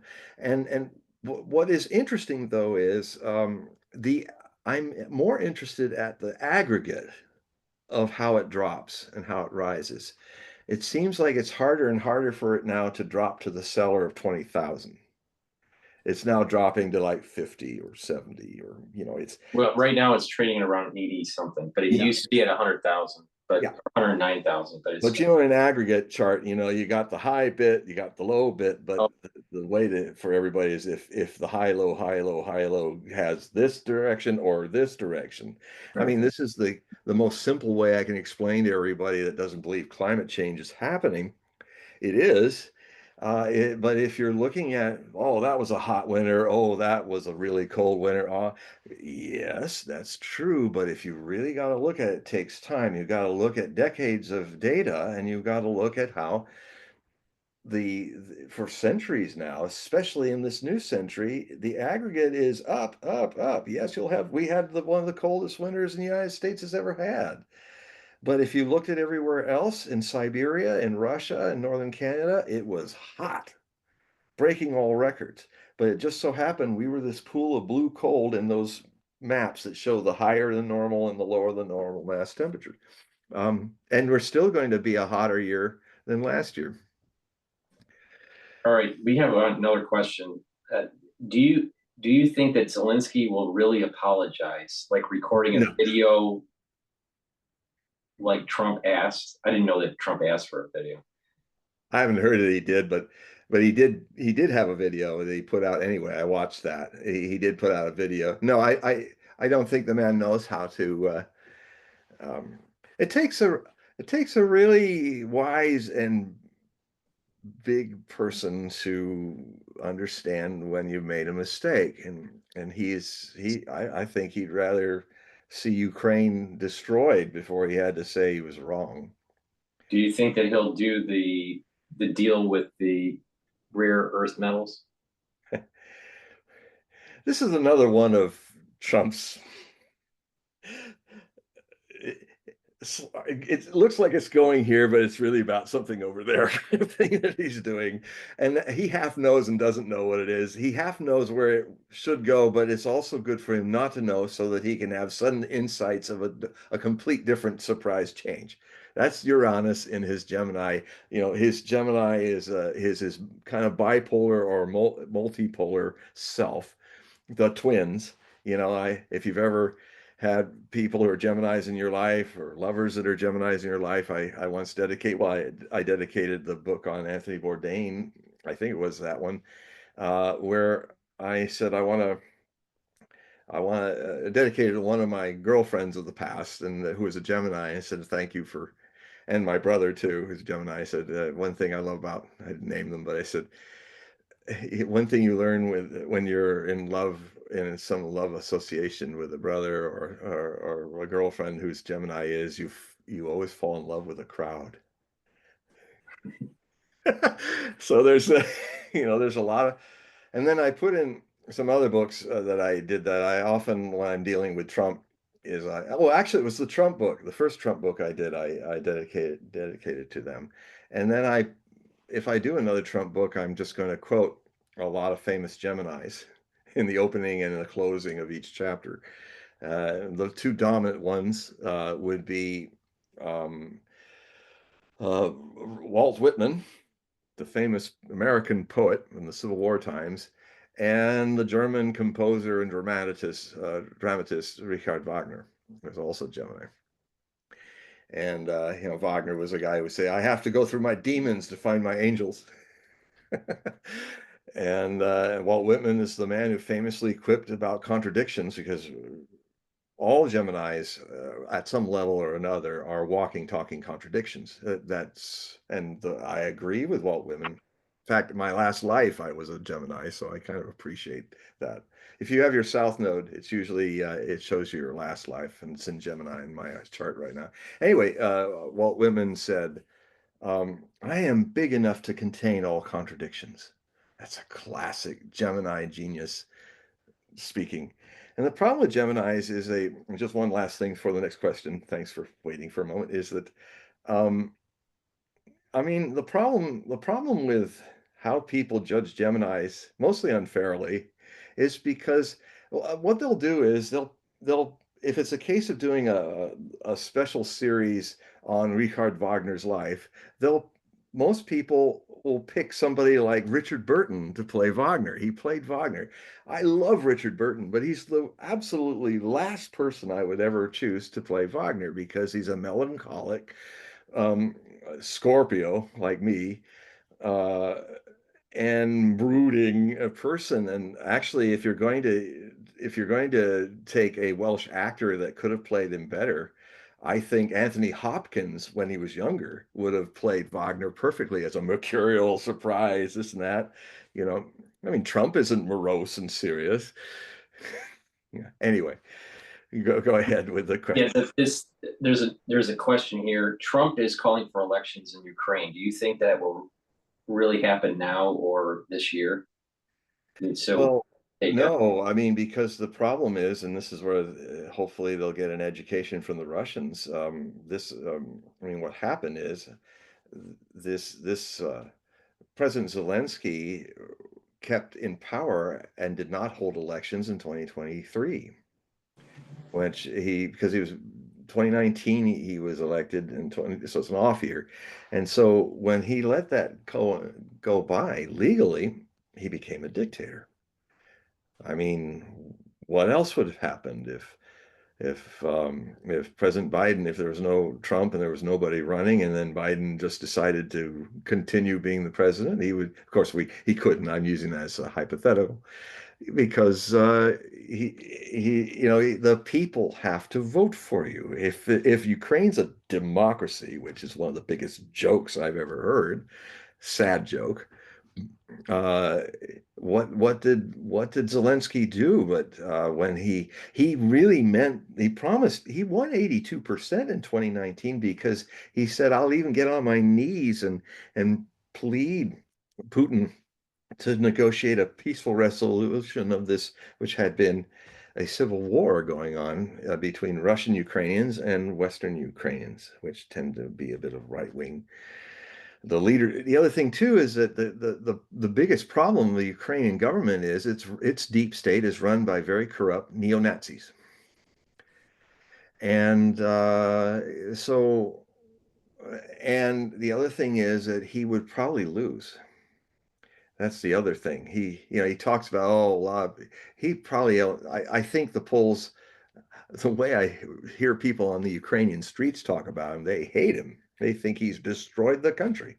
And I think he has. I mean, the first thing he did is he threw all those promises that got him in there. The people asked him.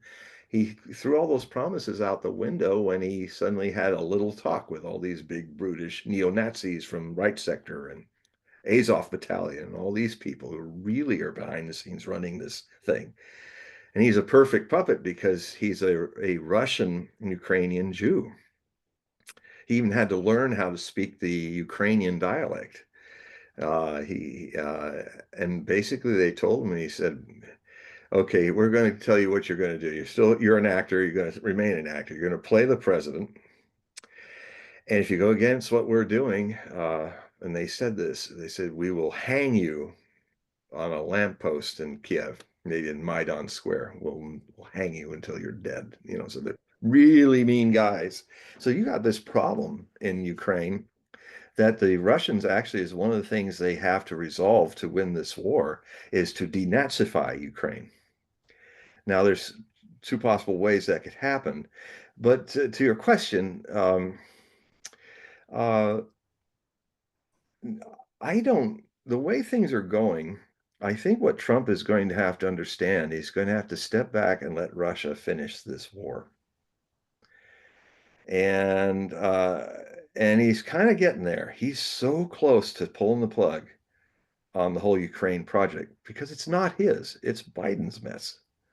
Yes, it was some of his mess when he was in his first term, but I don't actually blame him that much for it because his first term was a mess because he was literally, they were trying to just shut him down and not give him right information. And it's almost like this new chance is really a new chance to really be president. That last 4 years was a mess. But I don't see where this can go. And actually what's happening in the last 48 hours is a major defeat of the Ukrainian armed forces in Kursk. They are in a rout right now. The Russians have launched an offensive. Half of the territory in one day. They lost half the territory they've been trying to hold on to since since August last year, when they thought they they Europe and Zelensky are always talking about, and even Trump gets lost in ceasefires. Oh, we'll have a ceasefire, we'll stop this with ceasefire. The Russians very patiently keep saying, we will not accept any ceasefires. We won't, but this one ceasefire. And Putin said this a year ago. He said, the ceasefire that we will say yes to will be where the first step is all Ukrainian forces in the territories that we, under Russian law, through referendums of the people that live there, who decided to be part of the Russian Federation and no longer part of Ukraine because all this Nazi business and all the persecution and the killing of these people.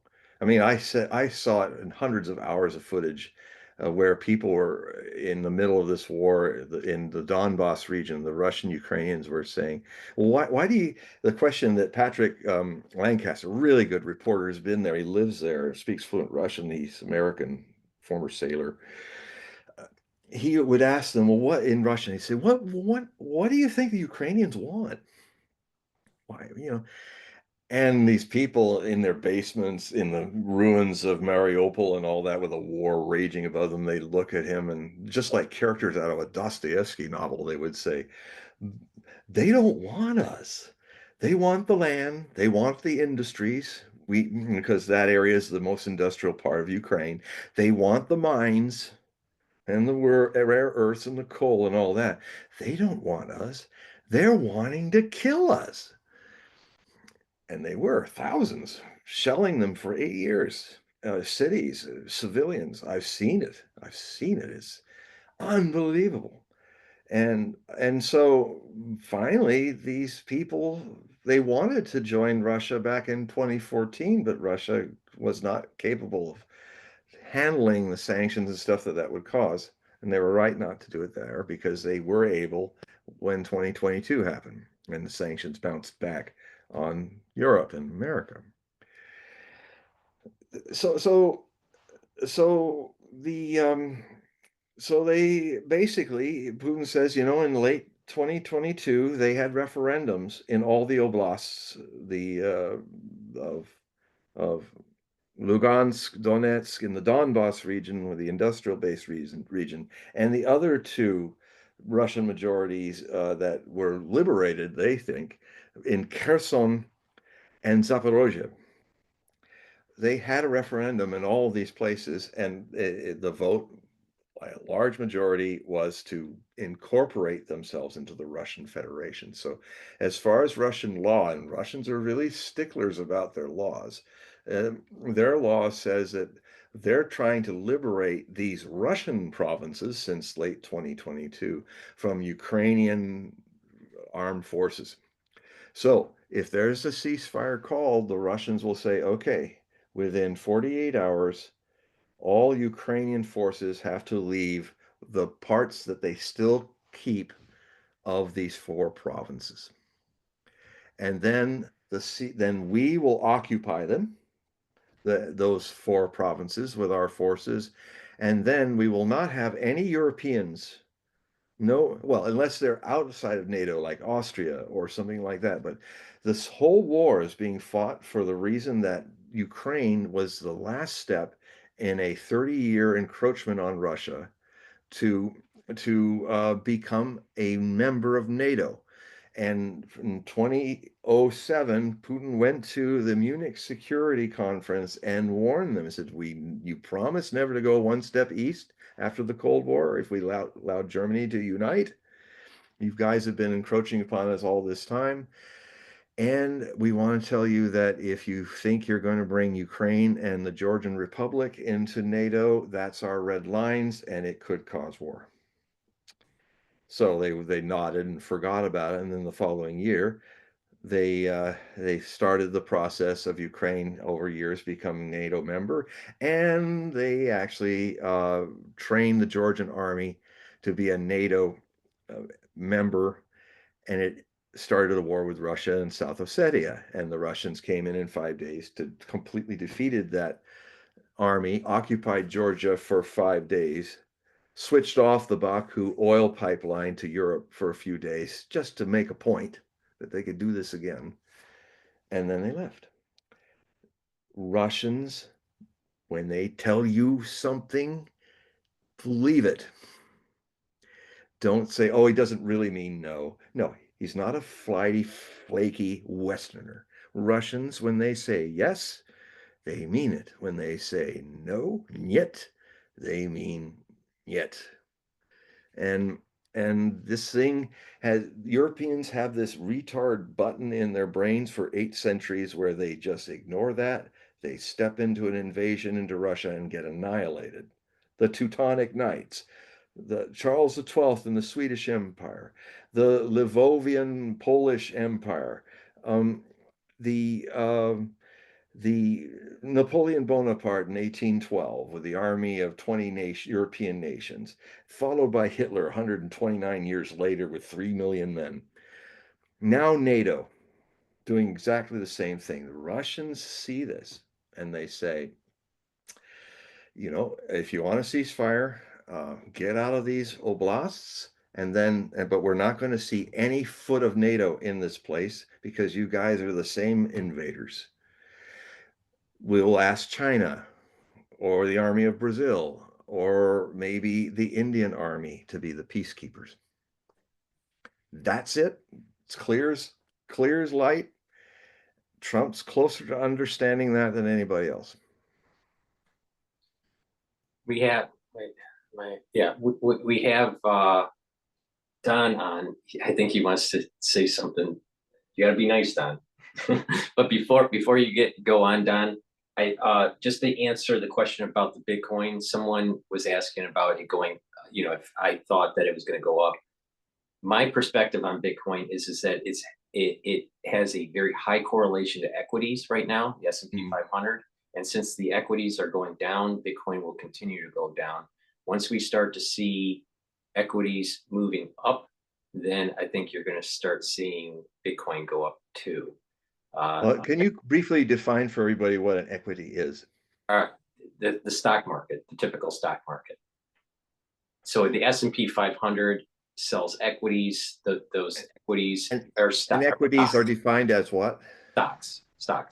Okay. So it has to be a good stock. It has to be something that's got a future, you know, something that that's not just it's a company with, you know, it's a publicly traded company that's on the S&P 500. But again, it's the old problem will always be there. It may get, I didn't quite finish. This is a good thing to finish what I was saying about Bitcoin. Bitcoin will not really thrive if it cannot find a way to make investments or payments or barter or business as easy as it is to use currency, because people are just not going to be super geeks. They're going to want it simple, and I'm one of them. Right. You know, the way to look at this problem is the fundamental aspect and the real economic value of it, which is what you focused on, and then the day-to-day trading aspect or the behavioral aspect of the price action. And I just think in this year that price action is going to be heavily correlated with equities. So if equities are down at the end of the year, Bitcoin won't be down.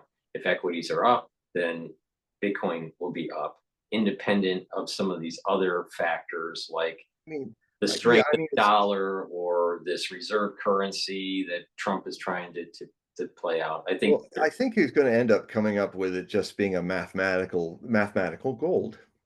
And it could be that you could invest in Bitcoin as if it's your Fort Knox of numbers.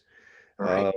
And that I think is a nice option beyond gold or silver or other precious metals. The other thing too that's going to happen is commodities. More and more now, I've been saying for 20 years that commodities are also going to be part of the value system of an economy. In that regard, Russia's not a gas station pretending to be a country. It could end up soon being the number 3 economy of the world. It's now number 4. Mhm, mhm. Okay, so Don, if you want to come online here, you have the mic. Yeah, I was going to ask John.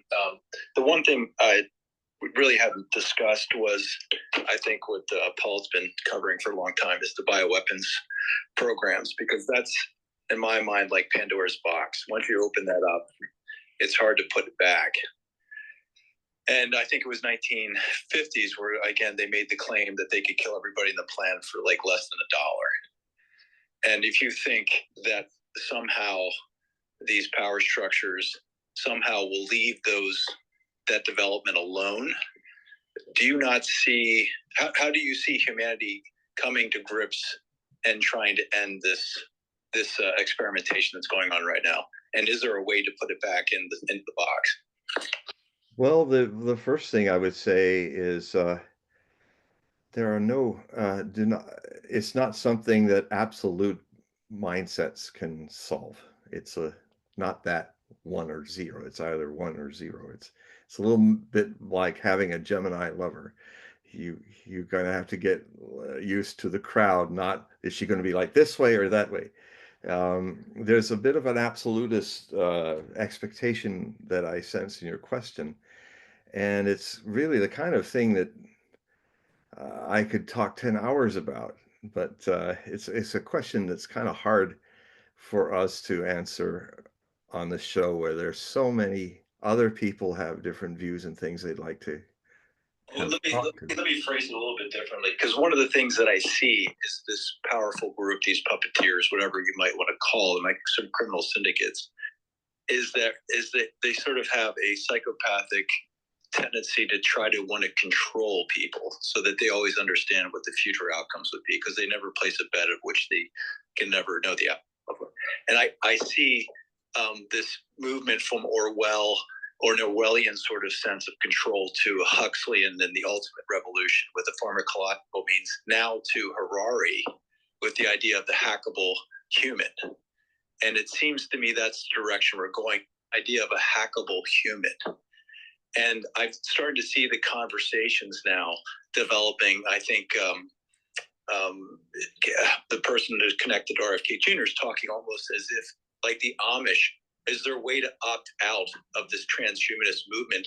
Or is it, again, like Pandora's box, once we've let it go, there are people that will pursue it and you can't put it back in, but is there a way to opt out of it? And if you opt out of it, is there not the chance this breakaway civilization, you will never be able to compete or know that you're actually being enslaved by them, because they'll have the tools to make you feel that you're not enslaved?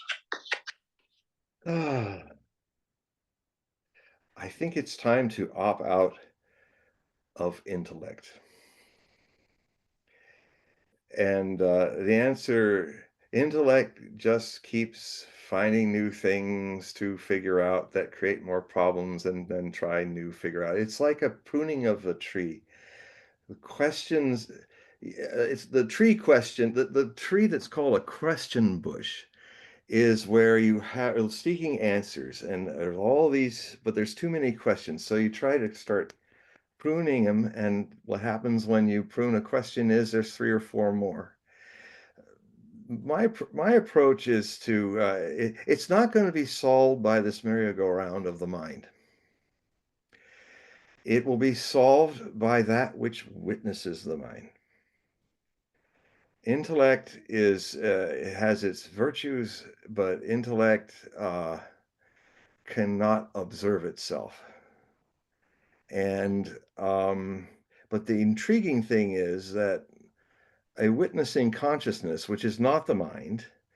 I mean, the problem is your questions. My experience of this question like this is a question of it's a mindfulness question. It's too full of mind.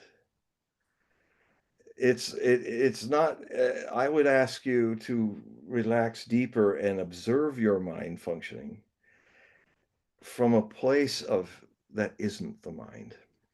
And then the mind is a terrible master, but it is a wonderful for servants if you center yourself in the heart. And therefore, I'm going to be Alexander with your Gordian knot question. I'm just going to take out my sword and chop it in two and move on. The last question I have was it's funny when you were talking about the colors, and you were mentioning what the colors say Christ would be, or and the one thing I did kind of ask Grok to go through and ask the question, but I asked him which color would he, out of the four that he mentioned, he said white and yellow and gold, blue and red, and I said which one would he choose to most associate with Christ, and he said red. And it was the idea of this redemption of the blood of Christ and going through this process of redemption, which I thought was interesting. But the one thing I find with Trump that was Grok's was this idea that Trump seems to be associated with gold, and he keeps talking about this golden age, and the fact that Elon references this Novus Seclorum, again, this new world order, with this idea of associating with the golden age and the golden dome. Yeah, well, let's look at it in astrology. He is a very powerful Leo rising. The color of Leo is gold. Sometimes when he is more in Leontine mood, he wears a nice golden amber tie. When he's more Gemini, he wears a pink tie.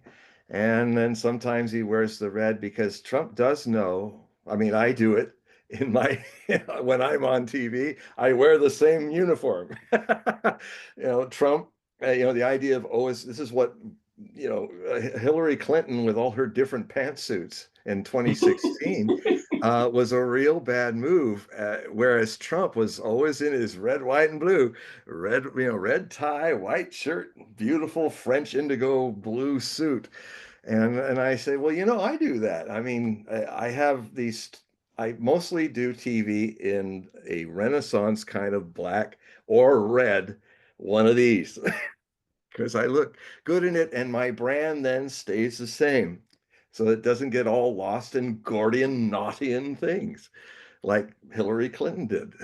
The pantsuit might have been the reason, the pantsuit problem might have been the reason why she lost.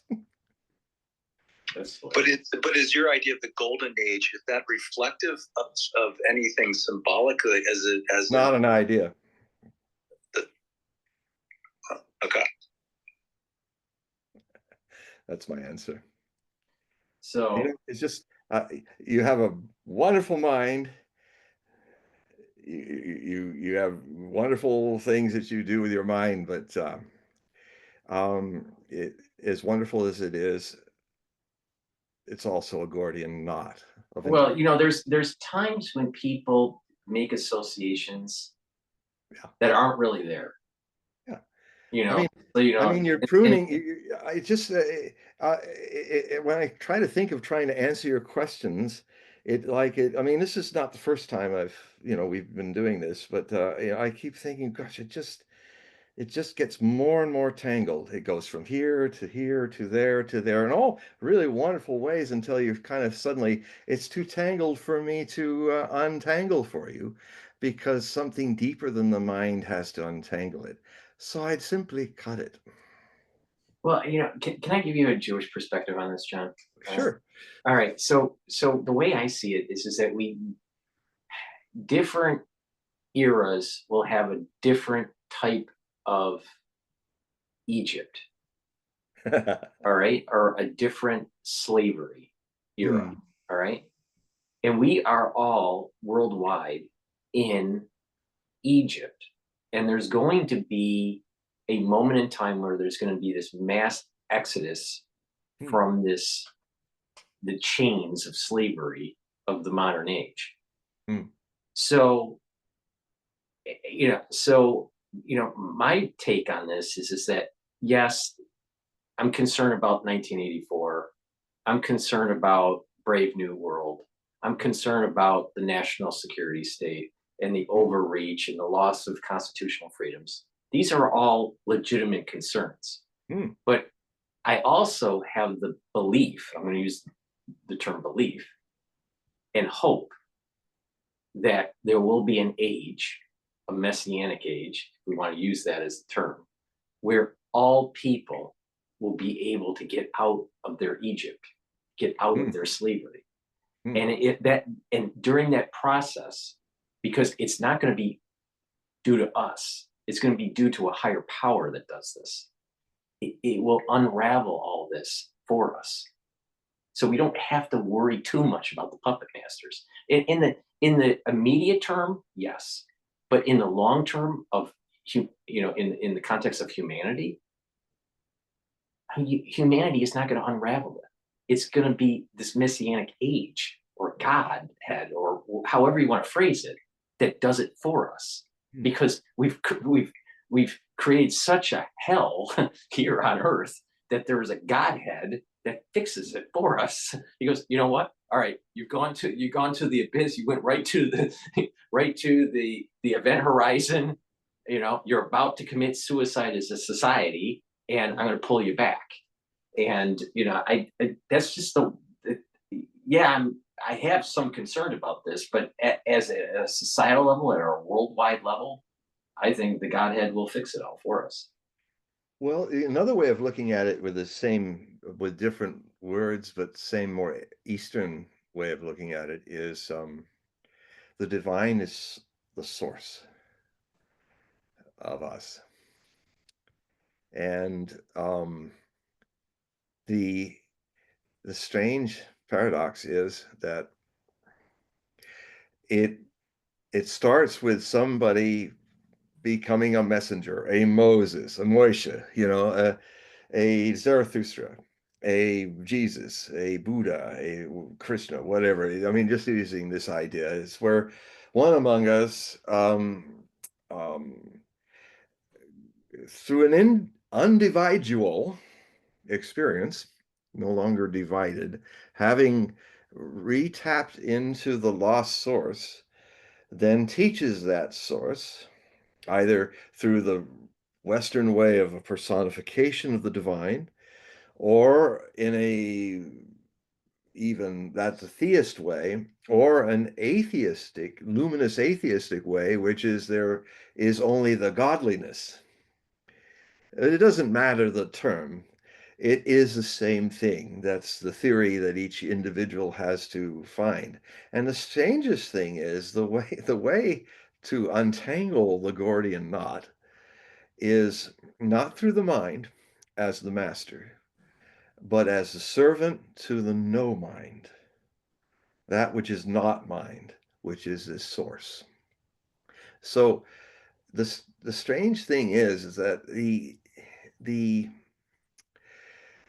coming back to your innocence, your wisdom, the godly source can only happen one individual at a time. But in a day and age like this, with communications that we have in the Aquarian age, each individual, this message can be impacting millions of individuals alone with other individuals going in. That couldn't happen in Buddha's time or Moses' time.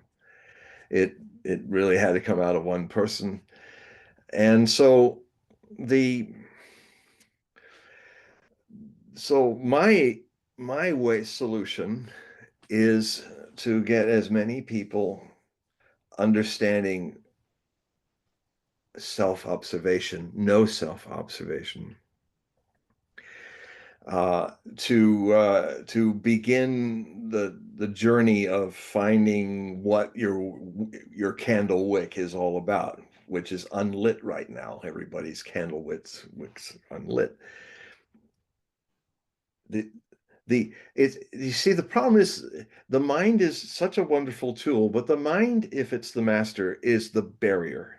There's no way to get past the Gordian knot of it if there isn't something witnessing it. That's my hypothesis. There has to be something, and then this witnessing is not just something you sit and do on Sunday or on Sabbath or Friday, or just if you're a person who likes to practice mindfulness meditation, you just do it an hour a day and then let yourself completely go unconscious for the rest of the 23 hours.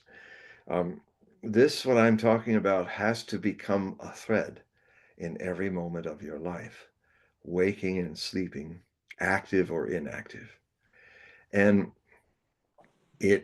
from this source, it can take the things from mind that it's scientific, actually. It's a subjective science is what I'm talking about. I mean, we have objective science that can learn the phenomenal world, but the scientist doesn't know himself.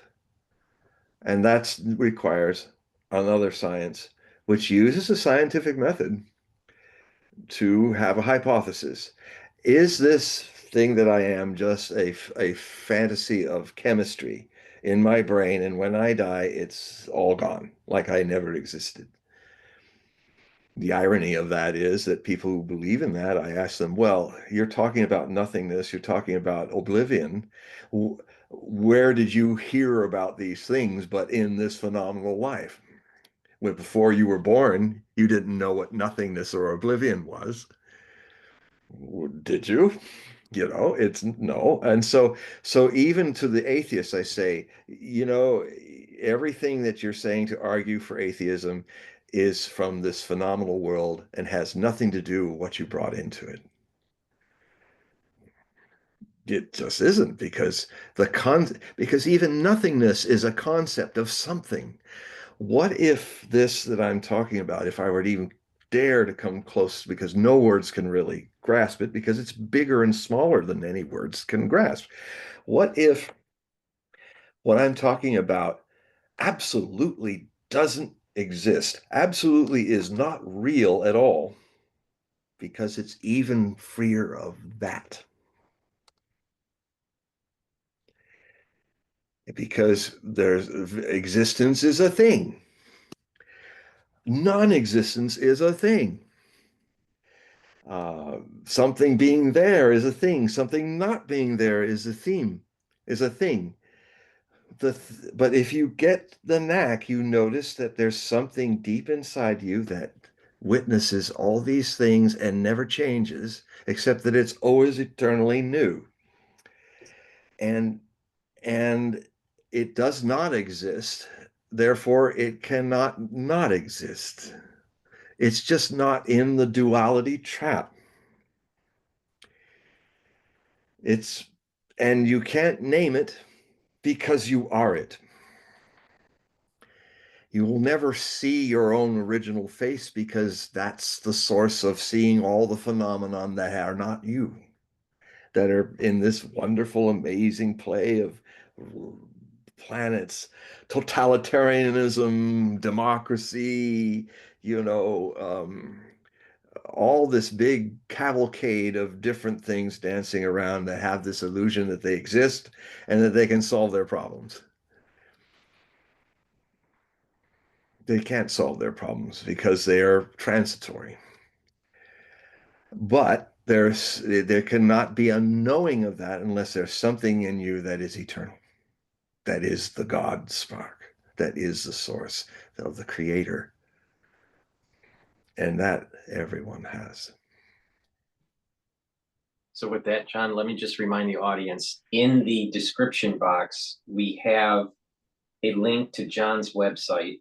I've been posting it also in the chat box. Please go to that link. That will take you to his website, sign up for his periodical, do a reading if you would like. John, if you would like to just kind of describe those two products that you have. And also, John has lots of books that he has published. So, please buy his books too. But go ahead, John. Start with the books. Just type in John Hogue, JOHNHOGUE, when you go to Amazon and tab the books, and then you'll see a lot of my books there.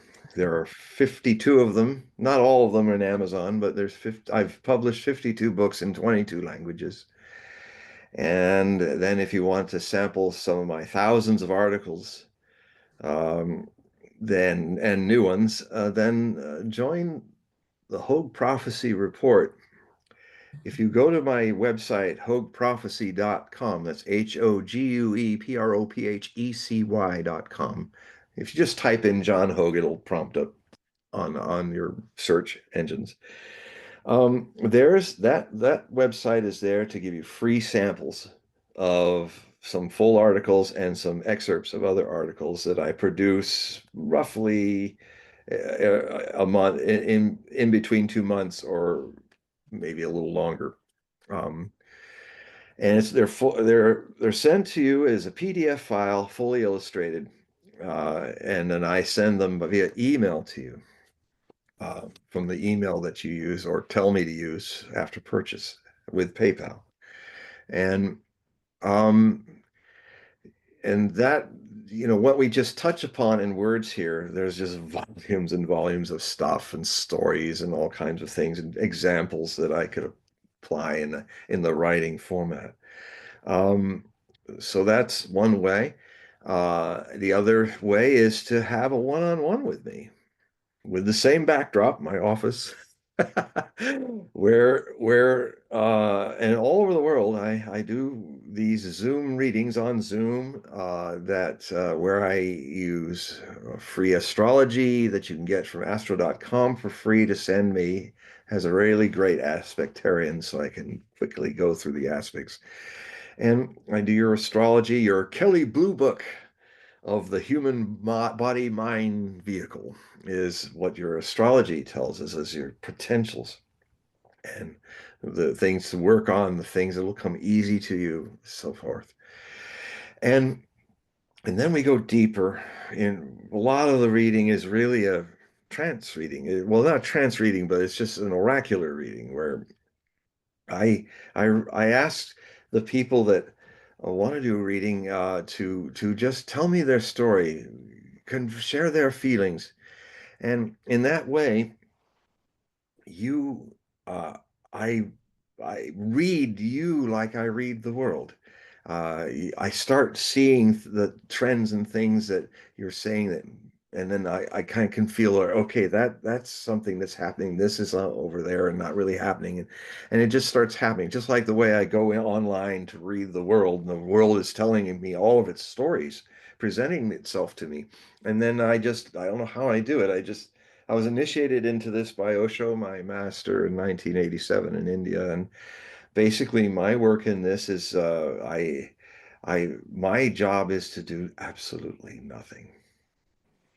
And in that space, falling into the presence of itness, things happen. I've been in that space all this interview. It has said a lot of things, but it comes from a space of no doing, but a kind of allowing, an opening, an innocence. And so I do that on a one-on-one with you. And it usually can last. It can be even 2 hours. So, plan to have some time, because it can be 2 hours sometimes, or a little more. And we go deep.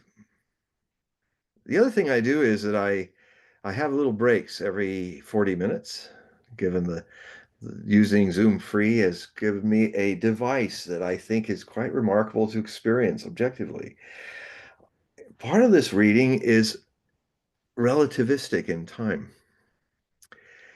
What will happen is there'll be a warning for the 10 minutes after 30 minutes have passed, and then we know that in another 10 minutes it'll black out, and then I'll send my invitation again to join Zoom, and we'll resume it in 10 minutes. But what will happen as we go through more and more of these, they get shorter and shorter. The experience of time changes in these readings. I don't know how it happens. You can watch your clocks. It's still saying 40 minutes, but they go faster and faster and faster. And perhaps one of the ways that can be explained best is the way Albert Einstein used to explain to people at Princeton University who were not able to understand the theory of relativity. They'd come up to him in a cocktail party, and he's already had a one round or two. And so they come up and they had the courage to, and he'd say, Professor Einstein, can you explain to me what relativity is? And he said, with Marty, said, why, of course I can, Professor. It's really quite easy to understand it. When you're with your wife, an hour is an eternity. But when you're with your mistress, it just isn't long enough. The hour is like that. So he did actually say that. So experience it, see if you resonate with it, and then what also happens is sometimes if I feel that it's needed, I will share an email with the meditation techniques that it's a form letter thing that I put together as an email, which kind of introduces you to links and information that I share with you these meditations that I've been doing since 1980 that are Osho meditations, which are perfectly suitable for a new look at meditations for people living in a mind amplified world. And they have playful steps, some movement and dance sometimes, and then they end up with the final segment where you just sink right into watching. It's very easy. If you start with watching your breath and looking, it's always impossible. Yeah, that's the end. You have to shake your body free of energy. You have to then be playful with your energy like a child, and then sit down and let it settle like a sunset. And then in the final fourth 15 minutes, you either sit still or lay down on your back, and you really can start to sense this consciousness that is a mirror, like a mirror, that reflects everything before it without judgment for or against, including the judgments that come up. It will not judge them for or against. They will come up. The mind will come up. It just reflects it perfectly until the time comes when there's nothing to reflect, and it reflects its vast eternal freedom and its own lack of a thing to reflect upon. All right, so I just want to remind the audience, thank you for watching the live stream on YouTube, also on my website. We had a good turnout today, and the ones that participated in X Spaces, I greatly appreciate it. And the ones that typed their questions on X or also in the chat, thank you very much. Please click the link that's in the description of this video, and also in the replays. I'm going to be replaying this on the 7 channels that I have. But please click the link and go to John's website, sign up for his periodicals, and sign up for a reading. So thank you again, John. I greatly appreciate you coming onto the show here on a regular basis. And I'm noticing, a lot of people are, commenting about how they enjoy the show. And Good. So thank you very much. I appreciate it. I enjoy all of you. Okay, so John, you have to say goodbye to everybody before I shut down the system here. Goodbye to everybody. Okay. All right. So just stay there, John, because there's so many buttons I have to click to shut everything down. So just hold on.